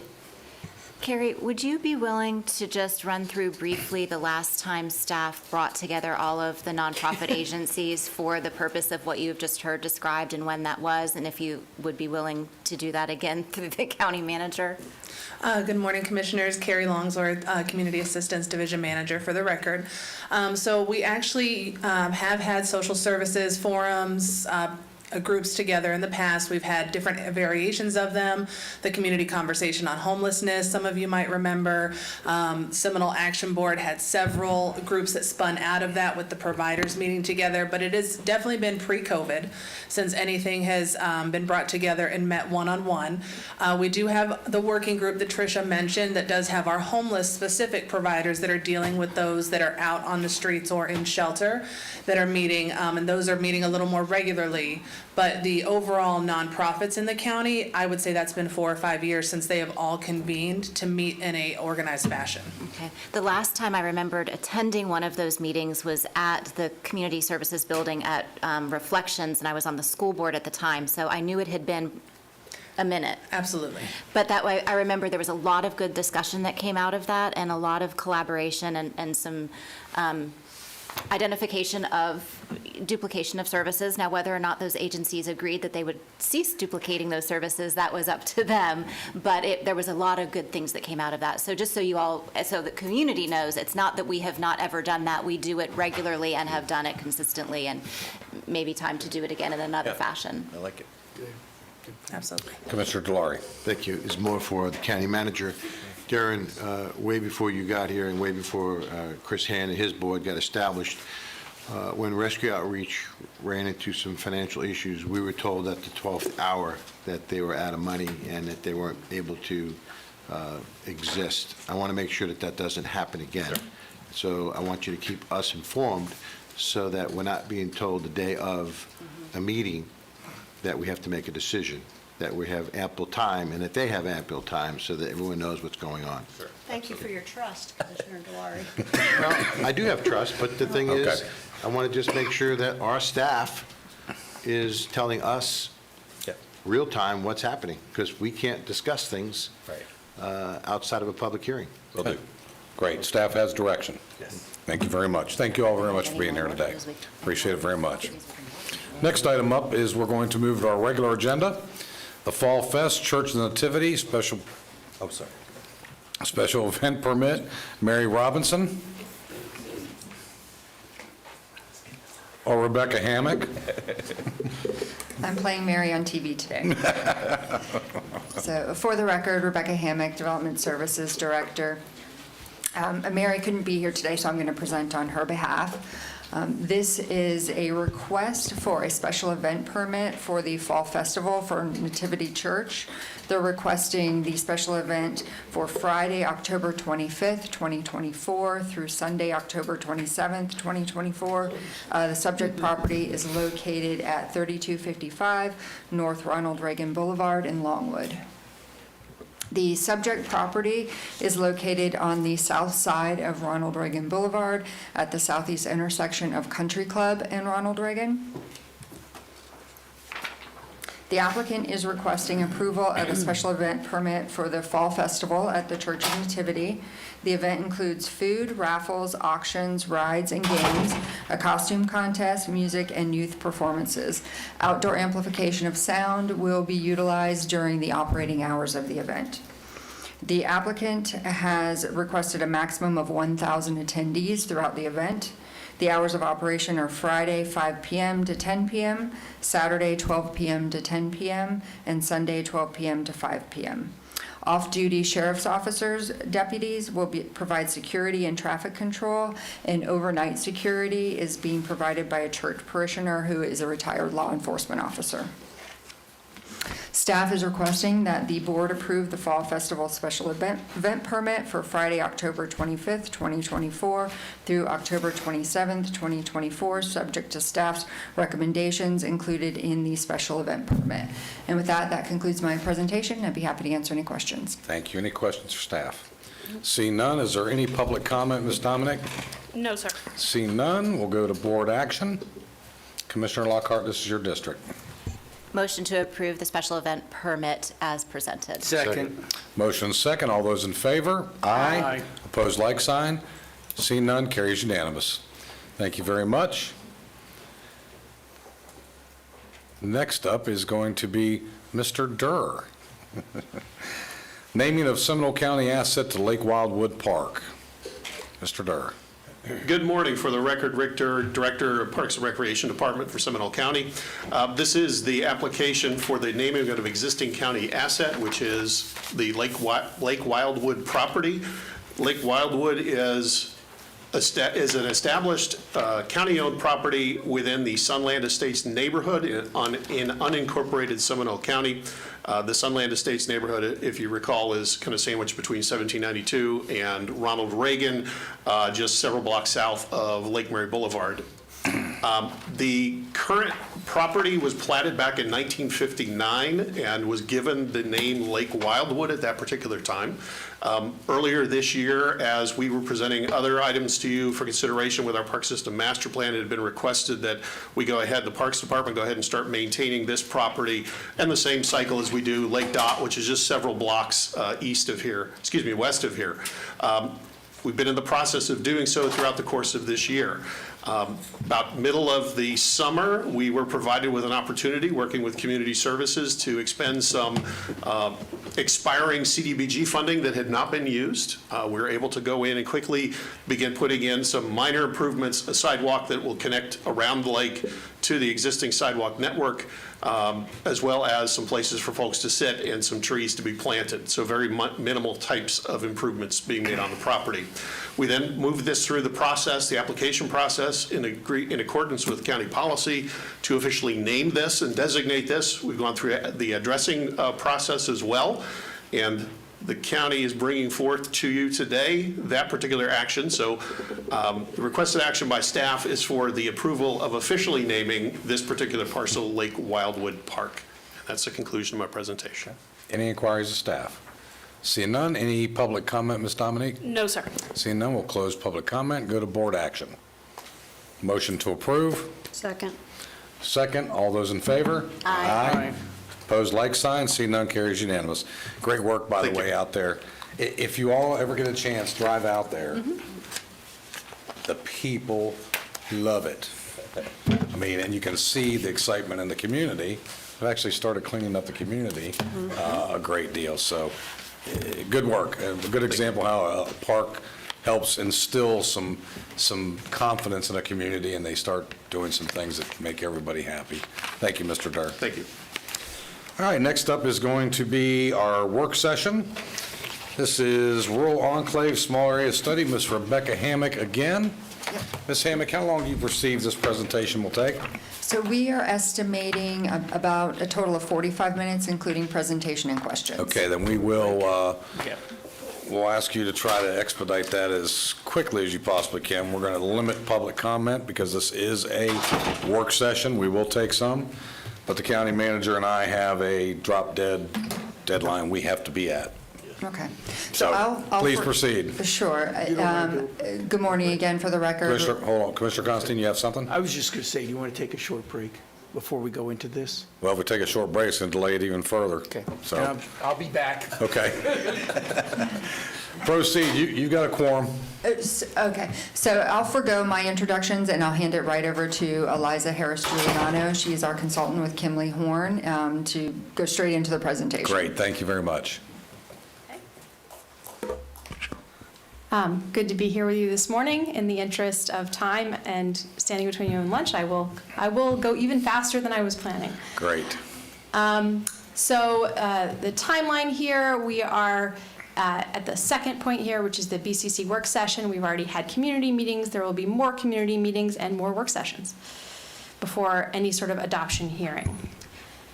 The background, I think most of you are familiar with. We are doing a pilot study for 3 potential rural enclaves. This comes out of our work on Envision Seminole 2045, which started to establish the idea of rural enclaves, as well as outline some of the parameters that would be appropriate for a potential rural enclave. It established a 3-step program for establishing a rural enclave, establishing the program, which was done as part of the comprehensive plan, establishing the criteria, also done as part of the comprehensive plan, and developing standards for a designated rural enclave, which is what we'd be doing as part of this process. The comprehensive plan, you have already adopted the criteria for rural enclaves. There are 6 criteria. Not everyone has to be met in order for a given rural enclave to be established, but several of them should be met, and that's up to the board to determine. Now, I will say of the objective criteria, which are about 4 out of 6 of these, all 3 rural enclaves meet at least 4 objective criteria. The 5th objective criteria, which is borders of conservation area, is most certainly met by Orange Boulevard. The other 2 also have significant wetlands. And then the last criteria is not in order, but number 4 are the majority of property owners in favor of the rural enclave designation. Of course, we didn't know that until we asked. I think you'll see as part of this presentation that north of 80% of the people that we talk to within each of these rural enclaves support the idea of establishing a rural enclave. So let's talk about those community meetings. We had one in each potential rural enclave area. For the presentation, we're going to go from north to south, so we're going to start at Orange Boulevard.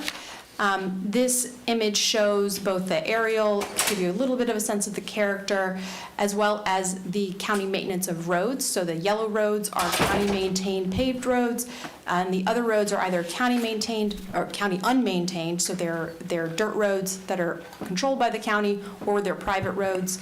This particular rural enclave is to split for the purposes of the study into 2 pieces, a transition area and what we're calling the core area. The core area is reverse of how we normally talk about cores. The core area is the lower density area. The transition area is the area that essentially already has a significant number of higher density PDs, and the thinking is that if you've got a PD on your left and a PD on your right, that there might be a reasonable expectation that you might be able to do a PD on your land in the middle or some sort of higher density development. Now, that is absolutely up for debate, but that was the thinking of establishing those boundaries. We did a very preliminary poll within each of these community meetings to get a sense of the people in the room. Were they generally supportive? We also actually did it before and after the meeting. I'll say this one particular, we lost some people before the end of the meeting, so we didn't get as many responses, which is why one of the reasons that we're planning to do a more formal survey over in the early 2025 in order to get clearer responses on this. But you can certainly see of the people that responded in both the pre and the post survey, pretty overwhelming support for this idea, but there were some opposed. We'll talk a little bit more about parcel sizes later, but the average and median parcel size are both in the 2-acre range for the core area of the Orange Boulevard study area. The transition area, which is where the PDs are substantially smaller, as would be expected. This gives you a sense of the character of the area. If you've not been out there, I know many of you have. When we talked to the community, what they said they liked about the Orange Boulevard area was the wildlife. Of course, this is right adjacent to the Black Bear Wilderness. There are large lots, serviced by well and septic, mature trees, and just generally fresh air and natural beauty. Some of the things that we heard them support, either something that we proposed or that they proposed, that there's generally support for the idea of the rural enclave and the idea of if there is new development, that there would be some sort of vegetative buffering. We heard people talk about maybe 1 unit per acre as the cap. Now, I'll note that this area already has a suburban estates designation, which is 1 unit per acre. One of the things we talked about was, do you want to go bigger? Because many of the lots are bigger. Like we said, it's more of an average of 2 acres. Pretty much supported the idea of keeping it at that 1 acre. And of course, the history here is that some properties have been rezoned to PD, looking at 2 to 4 units an acre. And that's what's in that transition area. There's opposition to more development on Orange Boulevard. That includes from the public not necessarily supporting the idea of that transition area having higher densities. A lot of discussion about flooding, which is going to be dealt with, as part of, not necessarily as part of this project. The support for the idea of having a supermajority board for any changes to the area, and we'll talk a little bit more about that later. There was not a lot of interest in kind of design regulations. We're limited as to what we can do anyway on design regulations, but the main design regulations might be around lighting. There actually already are regulations around rural fencing, which would apply to this area because they are A1 zoning, and also applies within the East Rural area. But we heard desire for better stormwater management, concerns about actually the public street lighting might be bright and might not be in character of the area, particularly on the redesign of Orange Boulevard, and its desire for bike paths.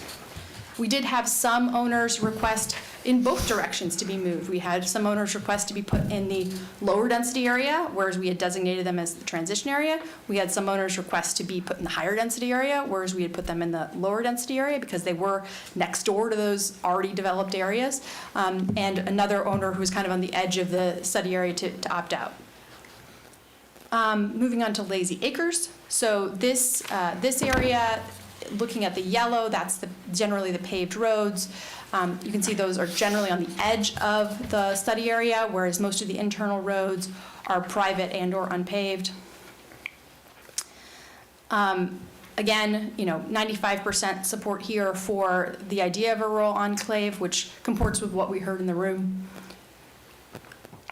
The parcel sizes here, both the median and the average are north of 2 acres in terms of typical lot sizes, some idea of the character of the area.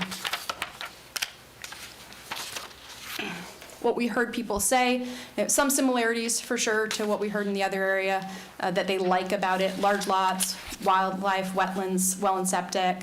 We heard people specifically saying that they like that their lots don't have a lot of regulation and they can build on their residential lots more or less what they want. They don't want to be in an HOA. They don't want the county to behave like an HOA. They're concerned about traffic. Now they don't, we heard from, on the one hand, don't want the sense of an HOA. We also heard people don't want concrete walls. So that's a regulation, right? We heard the consensus seemed to be around 1 unit per 2 acres. So that a little bit larger lots than what we're talking about in Orange Boulevard. And that's again something we want to validate through this survey that would be coming up early next year. Discussion of something like a 2.5 acre minimum lot size. Concerns and opposition to annexation or development of scale. Right now, this area, and I think you all are aware of this, but this area has a LDR comp plan designation, which would be 4 units an acre. So there was discussion of, can we bring this back to suburban estates, which is what Orange Boulevard has, which would be 1 unit an acre in the comp plan, or even lower density than that, to preserve what's there now, essentially. There's also a significant discussion of the wetland area that is there today. So moving on to Oak Hollow. Again, you can see in this image significant wetlands there in the green, a lot of private roadways in the blue. Again, there's some public roadways on the edges, but really this is almost entirely private roadways. The other thing of note here is that just south of the county border, Orange County has their own rural enclave called Rocking Horse, which they have designated, which kind of mirrors this. So looking at the polling we did here, 80% support. Now, these are even larger typical parcel sizes, so median half of properties are 4 acres or larger, and the average parcel size is just under that 4 acres. Again, some images of the character of the area. Some new things we heard here, close-knit community, talking about horses, livestock, that's part of the character and lifestyle that people are enjoying here, appreciation of the gravel and dirt roads. We did hear a little bit more interest here in terms of what we call the design requirements, so the idea of controlling the aesthetic of the fencing, the idea of, this will come up later, the dark skies, a little more interest in this meeting than in the other meetings around those. So again, majority support here. Now here there was discussion of as much as 5 acres as a minimum. In fact, some people were discussing when the community was established, 5 acres was the minimum lot size, based on their memory. We don't have a record of that. There was some discussion of retention, so there was some concerns about flooding here. I mentioned the dark skies. We did have some, again, property owners requesting to opt out. So there were property owners who either didn't support or didn't support it for their lot. There's a little more detail in the packet for you on the parcel sizes. I don't think we need to get into that detail. Yeah, we all have the packet. Hopefully, Yeah. we've all reviewed it. So all of these have a strong rural character, large lots. There's more than majority support. We'll talk a little bit about the holding capacity, what could be built under some different scenarios. And generally speaking, there's not a lot of urban infrastructure. We are not aware of anyone who has county water or county sewer. Everyone seems to be on well and septic. There are a few, there's a little bit of paved roads, and that's the extent of the county infrastructure that we're talking about here. Majority are homesteads, so that was another of the criteria that we were looking at. So people are, living in the community on their lots. They all have A1 zoning. They're generally proximate to protection areas. So in addition to the Black Bear Wilderness, there's also the Econ Protection Area that comes into play on the east side. And we mentioned the Rocking Horse Rural Enclave. Of course, property rights is the big counterbalance here. So to the extent that there are properties that specifically want to be excluded, exclusion could look like that if they develop their properties, there would be some sort of buffering requirements between them and the balance of the rural enclave. There could be design requirements around fencing or landscaping that could apply. So those kinds of things could be in play on the properties that still want the higher density. So looking at Orange Boulevard, the constraints, it's at 1 unit per acre in terms of suburban estates, but there is a history of upzoning those properties that are right up on Orange Boulevard. There's a lot of existing PDs. We heard a lot about flood risk and concern, as I mentioned, and there is, Orange Boulevard is being upgraded because of the traffic and infrastructure needs in that area. Lazy Acres, one of the big concerns historically has been potential annexation, primarily by Longwood, but Lake Mary is not far off either. Longwood did actually pass a resolution essentially saying that they would limit any annexed properties to 2-acre lots. Of course, Longwood is in control of that in the future, so they could change that, but that is what the current council has approved. So the idea is that if there's a rural enclave designation here, there might be a need for a JPA with the city of Longwood, a joint planning agreement. Lazy Acres, again, majority private roads, so even if the county doesn't constrain these, there may be additional constraints associated with the private roadway access, a significant amount of wetlands and floodplain in this area. And again, Oak Hollow, just private roads. So we did do the holding capacity analysis. I'm going to skip this slide and go to this slide because it shows more information. Essentially, for Orange Boulevard, even at the 1 units an acre, theoretically, there could be through lot splits, because a lot of these lots are 2 or 3 acres, you could have, say, 100 more units, even staying at that 1 unit per acre, and that's just within the core area. That's just within the area we're saying is not the transition area. Lazy Acres and Oak Hollow, what you're seeing, that much higher bar, that's the LDR. Because they're theoretically allowed to go to 4 units an acre, there's a significant amount of additional units that could go in should that LDR be triggered. Now, what you see in the medium orange color there, that's a 1 dwelling unit per acre scenario. So if we stay at 1 dwelling unit per acre, people can still lot split. People could still, if they have a 5-acre lot, subdivide to five lots. So it's not a no development scenario, but it may be somewhat less likely. Not everybody's in reality going to lot split. This is the maximum, but it's not a 0 development scenario. And I will say we limited to upland acreage, so we did take out all the wetlands when we did this analysis. So we're not assuming that those wetlands would be removed or mitigated. And this is just digging a little bit more into the Orange Boulevard transition.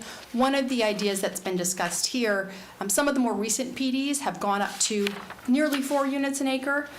So in that transition area, one of the discussion points would be, is there a middle ground where we're not at 1 unit an acre, but maybe we're at 2 or 2.5 units an acre, similar to the Lake Sylvan transition area.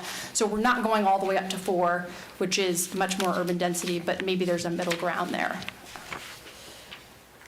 So going into the policy options, what we said at the very beginning is we'd be considering each rural enclave as unique, so the standards don't have to be exactly the same. So as we've already talked about, it may be that one's 1 unit an acre, one's 2-acre lots, and one's 5-acre lots. So those can vary. We're not regulating architectural style for residential. We really can't do that legally because of some recent state laws. And that while we've designated a specific transition area in the Orange Boulevard area, there could be transition standards in any of these. We do have lots that are differently situated. So for those lots that are right on a public roadway, right next to the sewer line, if they wanted to urbanize, one scenario is that we say, that's okay, you just have to buffer the remainder of the rural enclave. Or we say, no, they're limited to that lower density, period. So that's one of the policy options that you will eventually be asked to consider. If you have suggestions today, we're happy to hear those as well. I mentioned earlier, one of the things that was discussed was the potential for a supermajority vote. That could apply to either changing the rural enclave boundaries, excluding a property from the rural boundary after it's been defined, changes to the future land use map, changes to zoning within that boundary. Minimum lot sizes, we've talked about, again, a range that could be from 1-acre lots all the way up to as much as 5-acre lots within Oak Hollow. There also could be changes to the comprehensive plan. The most discussed has been a change from LDR to suburban estates for those LDR, which is Oak Hollow and Lazy Acres. Or it could be a specific density limit that is just for that rural enclave. Now, this is a little bit redundant to the lot sizes. If the lot sizes are maintained at that larger acreage, you don't necessarily need the comp plan change, but that's a discussion that we can have with legal and within the planning team as well. We want to be specific that there could be different standards that would apply to individual existing homes or lot splits versus new subdivisions, whether those new subdivisions are at low density or particularly if they're at a higher density. We've talked about if those new subdivisions are allowed at the higher density, for instance, from property owners who want to opt out, they might be required to have more buffering. They might be limited. One of the rural enclaves in particular has kind of a tunnel of brick wall going into the rural subdivision as their entryway. That's the kind of thing that we could use design standards to prevent something similar like that happening in the future. We can't do anything about what's there now. Signage could be another thing that were new subdivisions to go in with signage, they could be limited to more of a rural character. The other thing that we could discuss would be, and this is not something that we have yet discussed with your Public Works Department, which we will certainly do before coming back with anything specific, but we could consider stronger stormwater or wetland protections that are specific to the rural enclave, not allowing as much mitigation opportunity as you might allow elsewhere in the county because of the specific character here, and because in some cases of the significant flooding concerns. We've also discussed potential to limit A1 uses. This slide shows all the uses that are allowed throughout the county within A1. The only one that really kind of got attention from some of the residents was elementary school. Now, it's not likely that an elementary school would go into any of these locations anyway. It's not particularly well situated, but it might give the residents a comfort level if elementary school was excluded from that list of uses. We also talked about dark sky standards. Oak Hollow, again, that's where the community seemed most supportive of some sort of dark sky standards. Lazy Acres, there was generally pretty averse to those additional regulations. Orange Boulevard was kind of a mixed response. We did have people with those kinds of concerns. I will say from a kind of a pure planning perspective, Orange Boulevard does have that significant black bear wilderness right next door. So if you were looking for a policy reason to have those dark sky standards, that would be the place to do it. And also to note that if you were going to impose that on private property owners, certainly we want to make sure the county was also doing its part with any public lighting that is in that area to conform to similar standards. So in terms of the Orange Boulevard transition area specifically, we discussed that there's possible for that transition area to be limited rather than 1 unit per acre to something like 2 units per acre or 2.5 units per acre. Or it could be kept at what it is now in terms of the 1 unit per acre. The question is, is that maintainable going forward realistically? And I've talked several times about enhanced buffers if new subdivisions occur adjacent to that core rural area. Mentioned the potential for joint planning agreement with Longwood and possibly Lake Mary. So potential transition standards. This is the instance in which you do have a subdivision going in for whatever reason. What would you be required to do to kind of protect the character of that rural area? Enhanced landscaping and buffers we've talked about, a prohibition on masonry walls that could apply both in transition as well as to residents depending on what the preference is. Transitional densities, so that's talking about limiting it to not necessarily the maximum allowed within that FLU. We're getting close to the end here. Could include enhanced setbacks along certain routes. Talking about not allowing septic if you are going to increase the density. That might be something that could be put in as a requirement. Talked about dark skies and rural signage. And last question on the slide here is that question of should we be considering some sort of transition standards in not just in Orange Boulevard, but also in the other 2 rural enclaves, or should we really just say this is a hard boundary, if you're you're limited to the density? And again, that does go to the question, which we haven't fully fleshed out yet, in terms of the request for opt-outs. Some specific community requests were let me back up a second. So a bigger policy question, and again, we don't have to answer this today, would be, are we viewing these rural enclaves as kind of forever? Are they, should they be, one thing that was brought up is should they be revisited periodically, kind of reaffirmed, have a sunset and be reaffirmed every 10 years or something like that? Or another option would be to have kind of an orderly opt-out process. If you're at the edge, you can opt out, but you still have to follow a certain set of standards so that you're not just completely, so that you're not having as much of an effect on the character of those who want to stay in. Orange Boulevard, again, lots of stormwater concerns. This was a citizen comment, not a staff comment, but something like a moratorium until the stormwater is dealt with. That was one of the requests from some of the citizens. And another request specific to Orange Boulevard was to treat those in the core separately from the transition in terms of any sort of survey or voting, understanding that the people answering the survey in the core area might have a different perspective than those answering the survey in the transition area. And a lot more people live in the transition area, so they kind of easily outvote the core area if that was the desire. So with that, I'm happy to take questions or comments. Okay, let's start at the far end, Commissioner Constantine, and work our way across. Try to do this in an orderly fashion. Any questions? No questions. Okay. Commissioner Lockhart? So I am privileged to have Lazy Acres in my district and have actually coveted that neighborhood for many years. I begged my husband to move there many, many years ago, and he said, I don't do dirt roads. So we missed out. We could have been great neighbors. But I love the way that that community and others, like the others we are looking at, have been able to maintain their autonomy and the way that they've chosen to live in the middle of so much development. And really, it's the best of both worlds, because you can still get to Target in 5 minutes. It's really kind of fabulous. But anyway, I think that one of the things that concerns me is kind of working backwards in your comments was having these sunset. I think that from a consistency and knowing what you're buying into and what the value of your property may be moving on, if that's something that's going to be up for debate, 10, 15, 20 years down the road, I just see that as being a nightmare. I would not support that unless you had some like aha information to share with me that's fabulous. I do think it will be interesting to see when you get the feedback from a more in-depth survey that's more technical, what those transition areas might look like. Lake Emma is a busy road. There's a lot going on Lake Emma. I can't imagine not allowing there to be some transition, but I'm open to hearing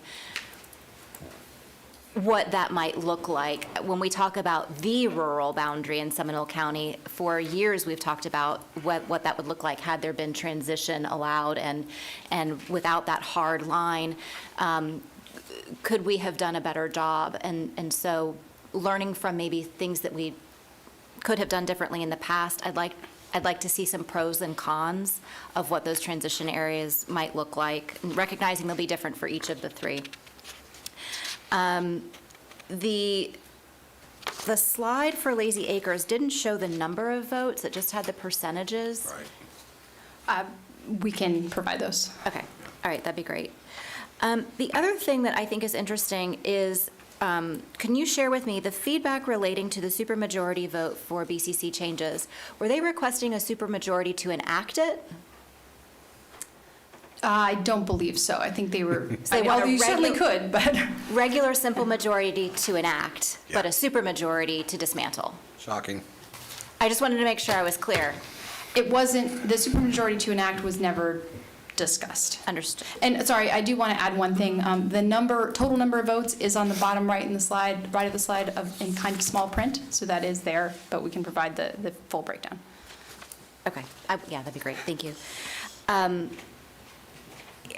I'm excited about this opportunity. I understand that the county attorney's office has a lot of work to do in looking at this and determining what options and opportunities there are for individuals in these areas that would be impacted. But I think this is something that's been a long time coming. We've certainly discussed this for years. And so to finally have the community give input and have you here giving this presentation, I feel like is just a huge step in the right direction.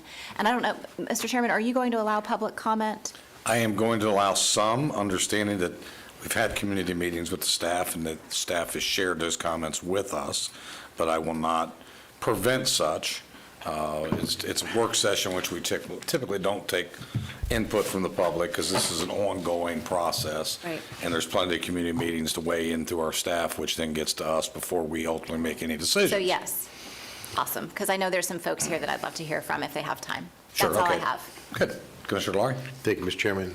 I'd like to thank staff for their hard work as well as the citizens. I was at one of the meetings, and it's interesting to see the questions that staff has as well as the questions that the citizens have. Questions I'd like to get some more information on is opting out, and especially along the perimeter. And then I'd like to get some more information at a later date from our attorneys regarding the Birth Harris regulations and how that would, if there's any issues with that. And stormwater requirements, I think, depending upon if they're closed basins or not, we'll have a bigger play with it. And I'd like to be able to overlay the basin studies with it so we can actually see how the basin studies that we've done in these areas would interact with what we're trying to do. Thank you, Mr. Chairman. Sure. Commissioner Herr? I'll be brief. With the Orange Boulevard meeting, a considerable amount of time was spent talking about flooding, which was not the topic of the meeting, but Right. is the topic of the day for sure. I think that the different voting requirements for transitional versus core is significant, particularly in this one. And that's going to be an important step. I think we need from the county attorney's office an understanding of why it would take a charter amendment to do a supermajority in one instance, but possibly not a charter amendment to do a supermajority in this instance. I'd at least like to understand that before we're asked to put one in. And that's it. Okay. Well, my observations are, I didn't see anything on economic impact, which is one of the things that I had requested when we endeavored upon this, so that in full transparency, the property owners who are considering this would actually clearly understand what the economic impact may or may not be to them under their current designation versus a change in that land use designation, as well as an impact to the county from a services standpoint financially and revenue standpoint financially.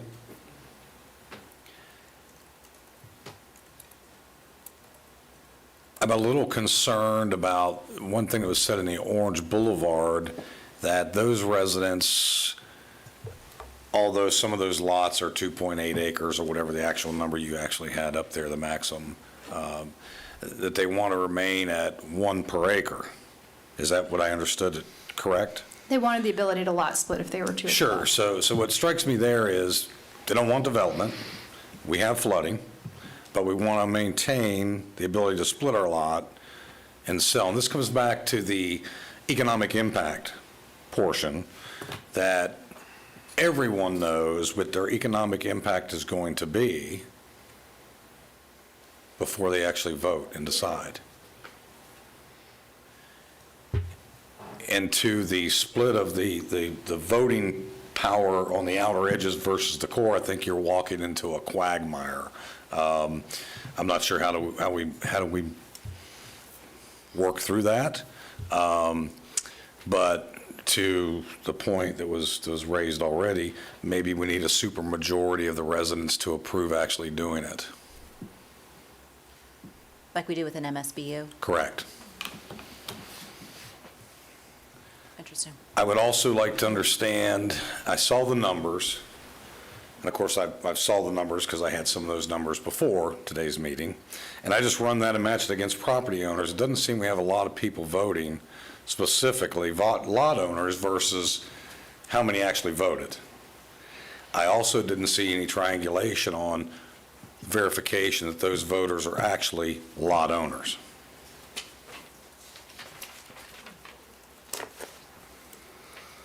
So I think a lot of that needs to be flushed out, and understanding where this all goes. And I think the attorney's office is going to have a lot of work to do. And I suspect at this juncture there's going to be, as you've already seen, some people want, some people don't want. We have the flooding issues in certain areas. That's a whole nother matter. So with that said, I will go to public input, and I will forewarn you, I will limit you to as little as I need to get the information. Try not to be redundant. Understand we are having community work sessions that everybody attends and welcome to weigh in on, and this is not where we're making decisions at this juncture of the process. So, Ms. Dominique, if you'll call them up 3 at a time, let's line them up and let's try to get them through. Gary Patrick, Philip Holden, and Nancy Harmon.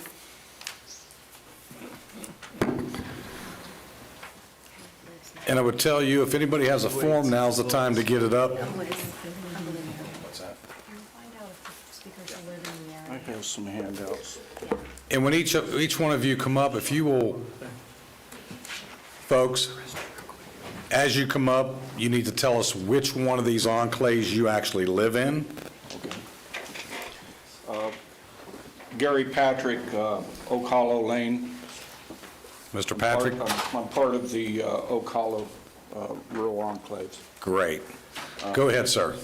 I have some handouts here that I can save a lot of time by, I guess you'd say, if I have 3 handouts per commissioner, That's 3,000 words I've saved. And I'll wait if I can for your distribution. Oh, please go ahead. We can listen and watch at the same time. All right, the first one I have 3 other family members that couldn't be here, so they each wanted to contribute something. The first one is the illustration of why do we need wetlands.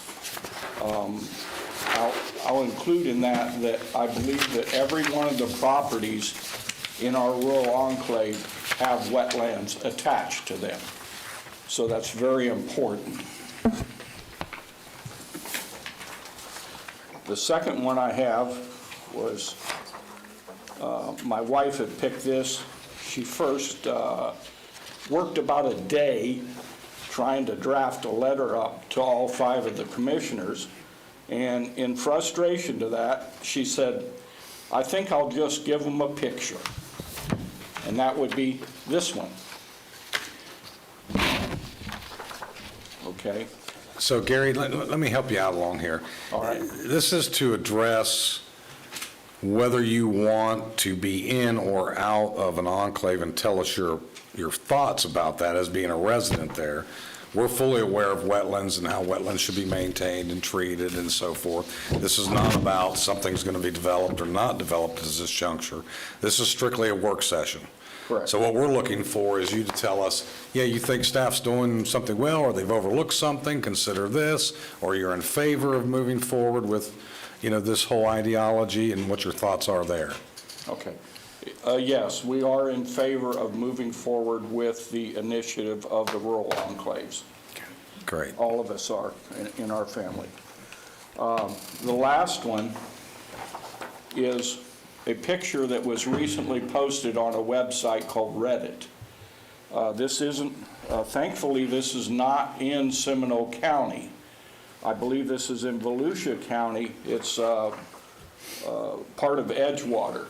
And it's a picture of a billboard that's out in the middle of a field that... Sir, again, I'm not trying to be rude, and I want to give you as much attention as possible. This is not to talk about something in Volusia County.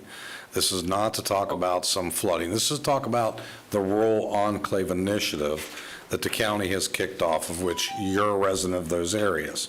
So I need folks to understand, keep it germane to the topic. We're all aware of flooding. We're all aware of traffic. We're all aware of all those things. This is the purpose of this work session. Speak directly to what was put on these slides, and whether you're in favor, not in favor, or want us to consider something that's been overlooked, or you want to add something to the narrative, that's great. But we're not here to talk about what happened in Volusia County and those types of things. Okay. The importance of that is that the same exact thing happened in our neighborhood. We're aware. Okay. We had a developer come in and want to develop a property that looks right now exactly the same as this property here, underwater. How do you mitigate something that stays underwater? Okay. Thank you very much, sir, for your comments. Thank you, sir. Thank you, Gary. We hand these out. There's only one copy I have to pass around. Hi, Philip Holden. I'm one of the property owners. In fact, I own 2 properties in the rural enclave. Which one? Oak Hollow, I'm Oak Hollow, sorry. It's okay. Oak Hollow Enclave. The county lists 6 items, designated criteria. Without a doubt, we meet all 5. Number 6 borders a conservation area. We are in the preservation area, semi-conservation area for Little Econ. So we meet all 6 of the criteria. Going around is a picture. This is going down Oak Hollow. I have to give a shout out to our Commissioner Delary, who's been out and talking with the property owners and getting comments on this, along with Ms. Hammock, who also has been doing quite a bit of work on the effort. Here's our neighborhood. I agree with Commissioner Lockhart. It's a beautiful place, 5 minutes to Target. Next slide, please. some of the things that people seem to gloss over, this is a diagram. Coming in, there's a paved road that stops just in front of our enclave, and from there on, there is no road per se. There are private easements that allow people to get to and from their property. There is, we won't go to it, just the next slide shows the easement on the 40-foot coming into the property, which specifically does not allow water and sewer. So my point is, people don't know, this area was subdivided already. It was subdivided back in the early 1970s into 5-acre plus parcels. There are deed restrictions. They went through everything they could to make sure that there was no 30 years from now, we'll think of something else, we'll put a nuclear waste dump in. The one comment that did not want Oak Hollow Reserve was from a realtor that bought a 20-acre parcel. Immediately upon buying it, put in to subdivide it into 19 one-acre parcels, which was shot down by the county, subsequently wanted to put a nursing home in there. That's, I think, being shot down. But we're being bait and switched. We had the deed restrictions, we had the restrictions on easements coming in, and every once in a while a developer comes in, wants to put a nuclear waste dump or put 40 houses. There's 366 acres, there's 50 homes there. 366 acres, 50 homes. You go to 1-acre lots, you're gonna have 300 plus more home sites, more non-porous land. You're going to have 4 per acre. You're out of time, sir. Thank you very much. I do have a question for you, however. Yes, sir. Is your HOA still functioning? There was never an HOA. How are you enforcing the deed restrictions that run with the land, or they have not been resurrected? Because there's no HOA, it falls to the individual homeowners to enforce the deed restrictions. Unfortunately, Florida passed a law that basically says they're only good for 30 years. Understood. So we're fighting that. That was the point of my question. Thank you very much. Next up, please. Ms. Dominique, if you'll call the next 3 up real quickly, please. Sure. Thank you. Tom Daly, Cindy Haller, and Scott Richards. Okay, if y'all would line up, please. Nancy Harmon, 752 Pioneer Way, Geneva, Florida. While I do not live in these residence area, I want to point out that it was about 3 years ago that this whole conversation came up. Orange Boulevard, I was here, and one of the things that the group of people were promoting, not those who live in the area, but those who also live outside the area, was to give the opportunity of a rural enclave to protect these rural areas, to protect the lifestyle that the people that own in these properties have come to enjoy and have the right to.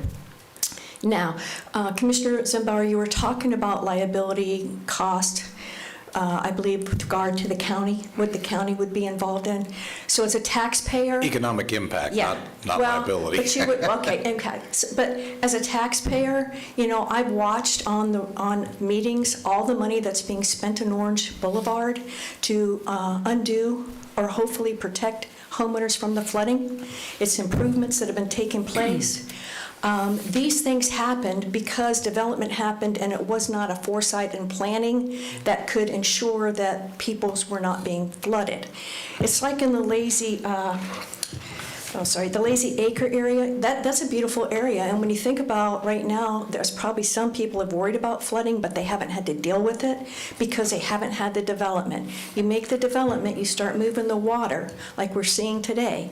There's no way to stop the water that's coming this way and this way. So again, I support the rural enclave. The one thing I would like to ask is that on the webpage that represents this action, that there be more information, that dates for the meetings be put out sooner than just a 2-week notice, that the meetings that are held actually put paper and pencil to a design so that when it comes back to you, you're actually seeing where people are talking about transition or not transition, looking at the flow of waters and things, that even the residents that live there need to be more informed themselves about the impacts of water, the impacts of development, and the impacts of not development. Thank you. Thank you.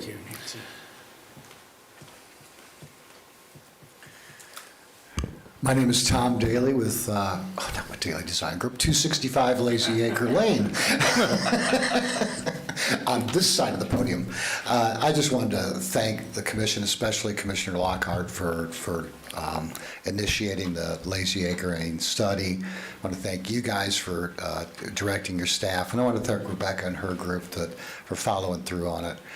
You know, I've sat on the other side, and it's important to just start establishing these boundaries. You're not going to solve every problem with this study. There's going to be other, down the road, things to consider.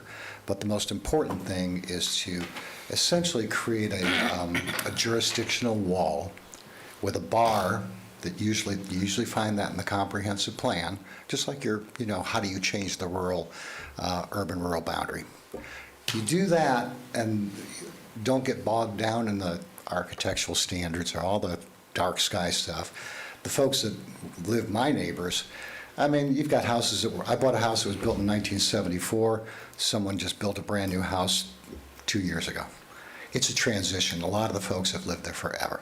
So all I'm saying is try not to get in the weeds, try to set those policy directions, make it hard for people like me to do something. And then as you go forward, then you can start to decide transitional areas and things like that as that happens. But anyways, thank you, Commissioner Lockhart. Thank you, Board. Thank you, Tom. Bye. Appreciate it. Fowler, how many more do we have out there? No more after Mr. Richards. Great. But we're glad you're here. So glad to hear from you. Hi. Please proceed.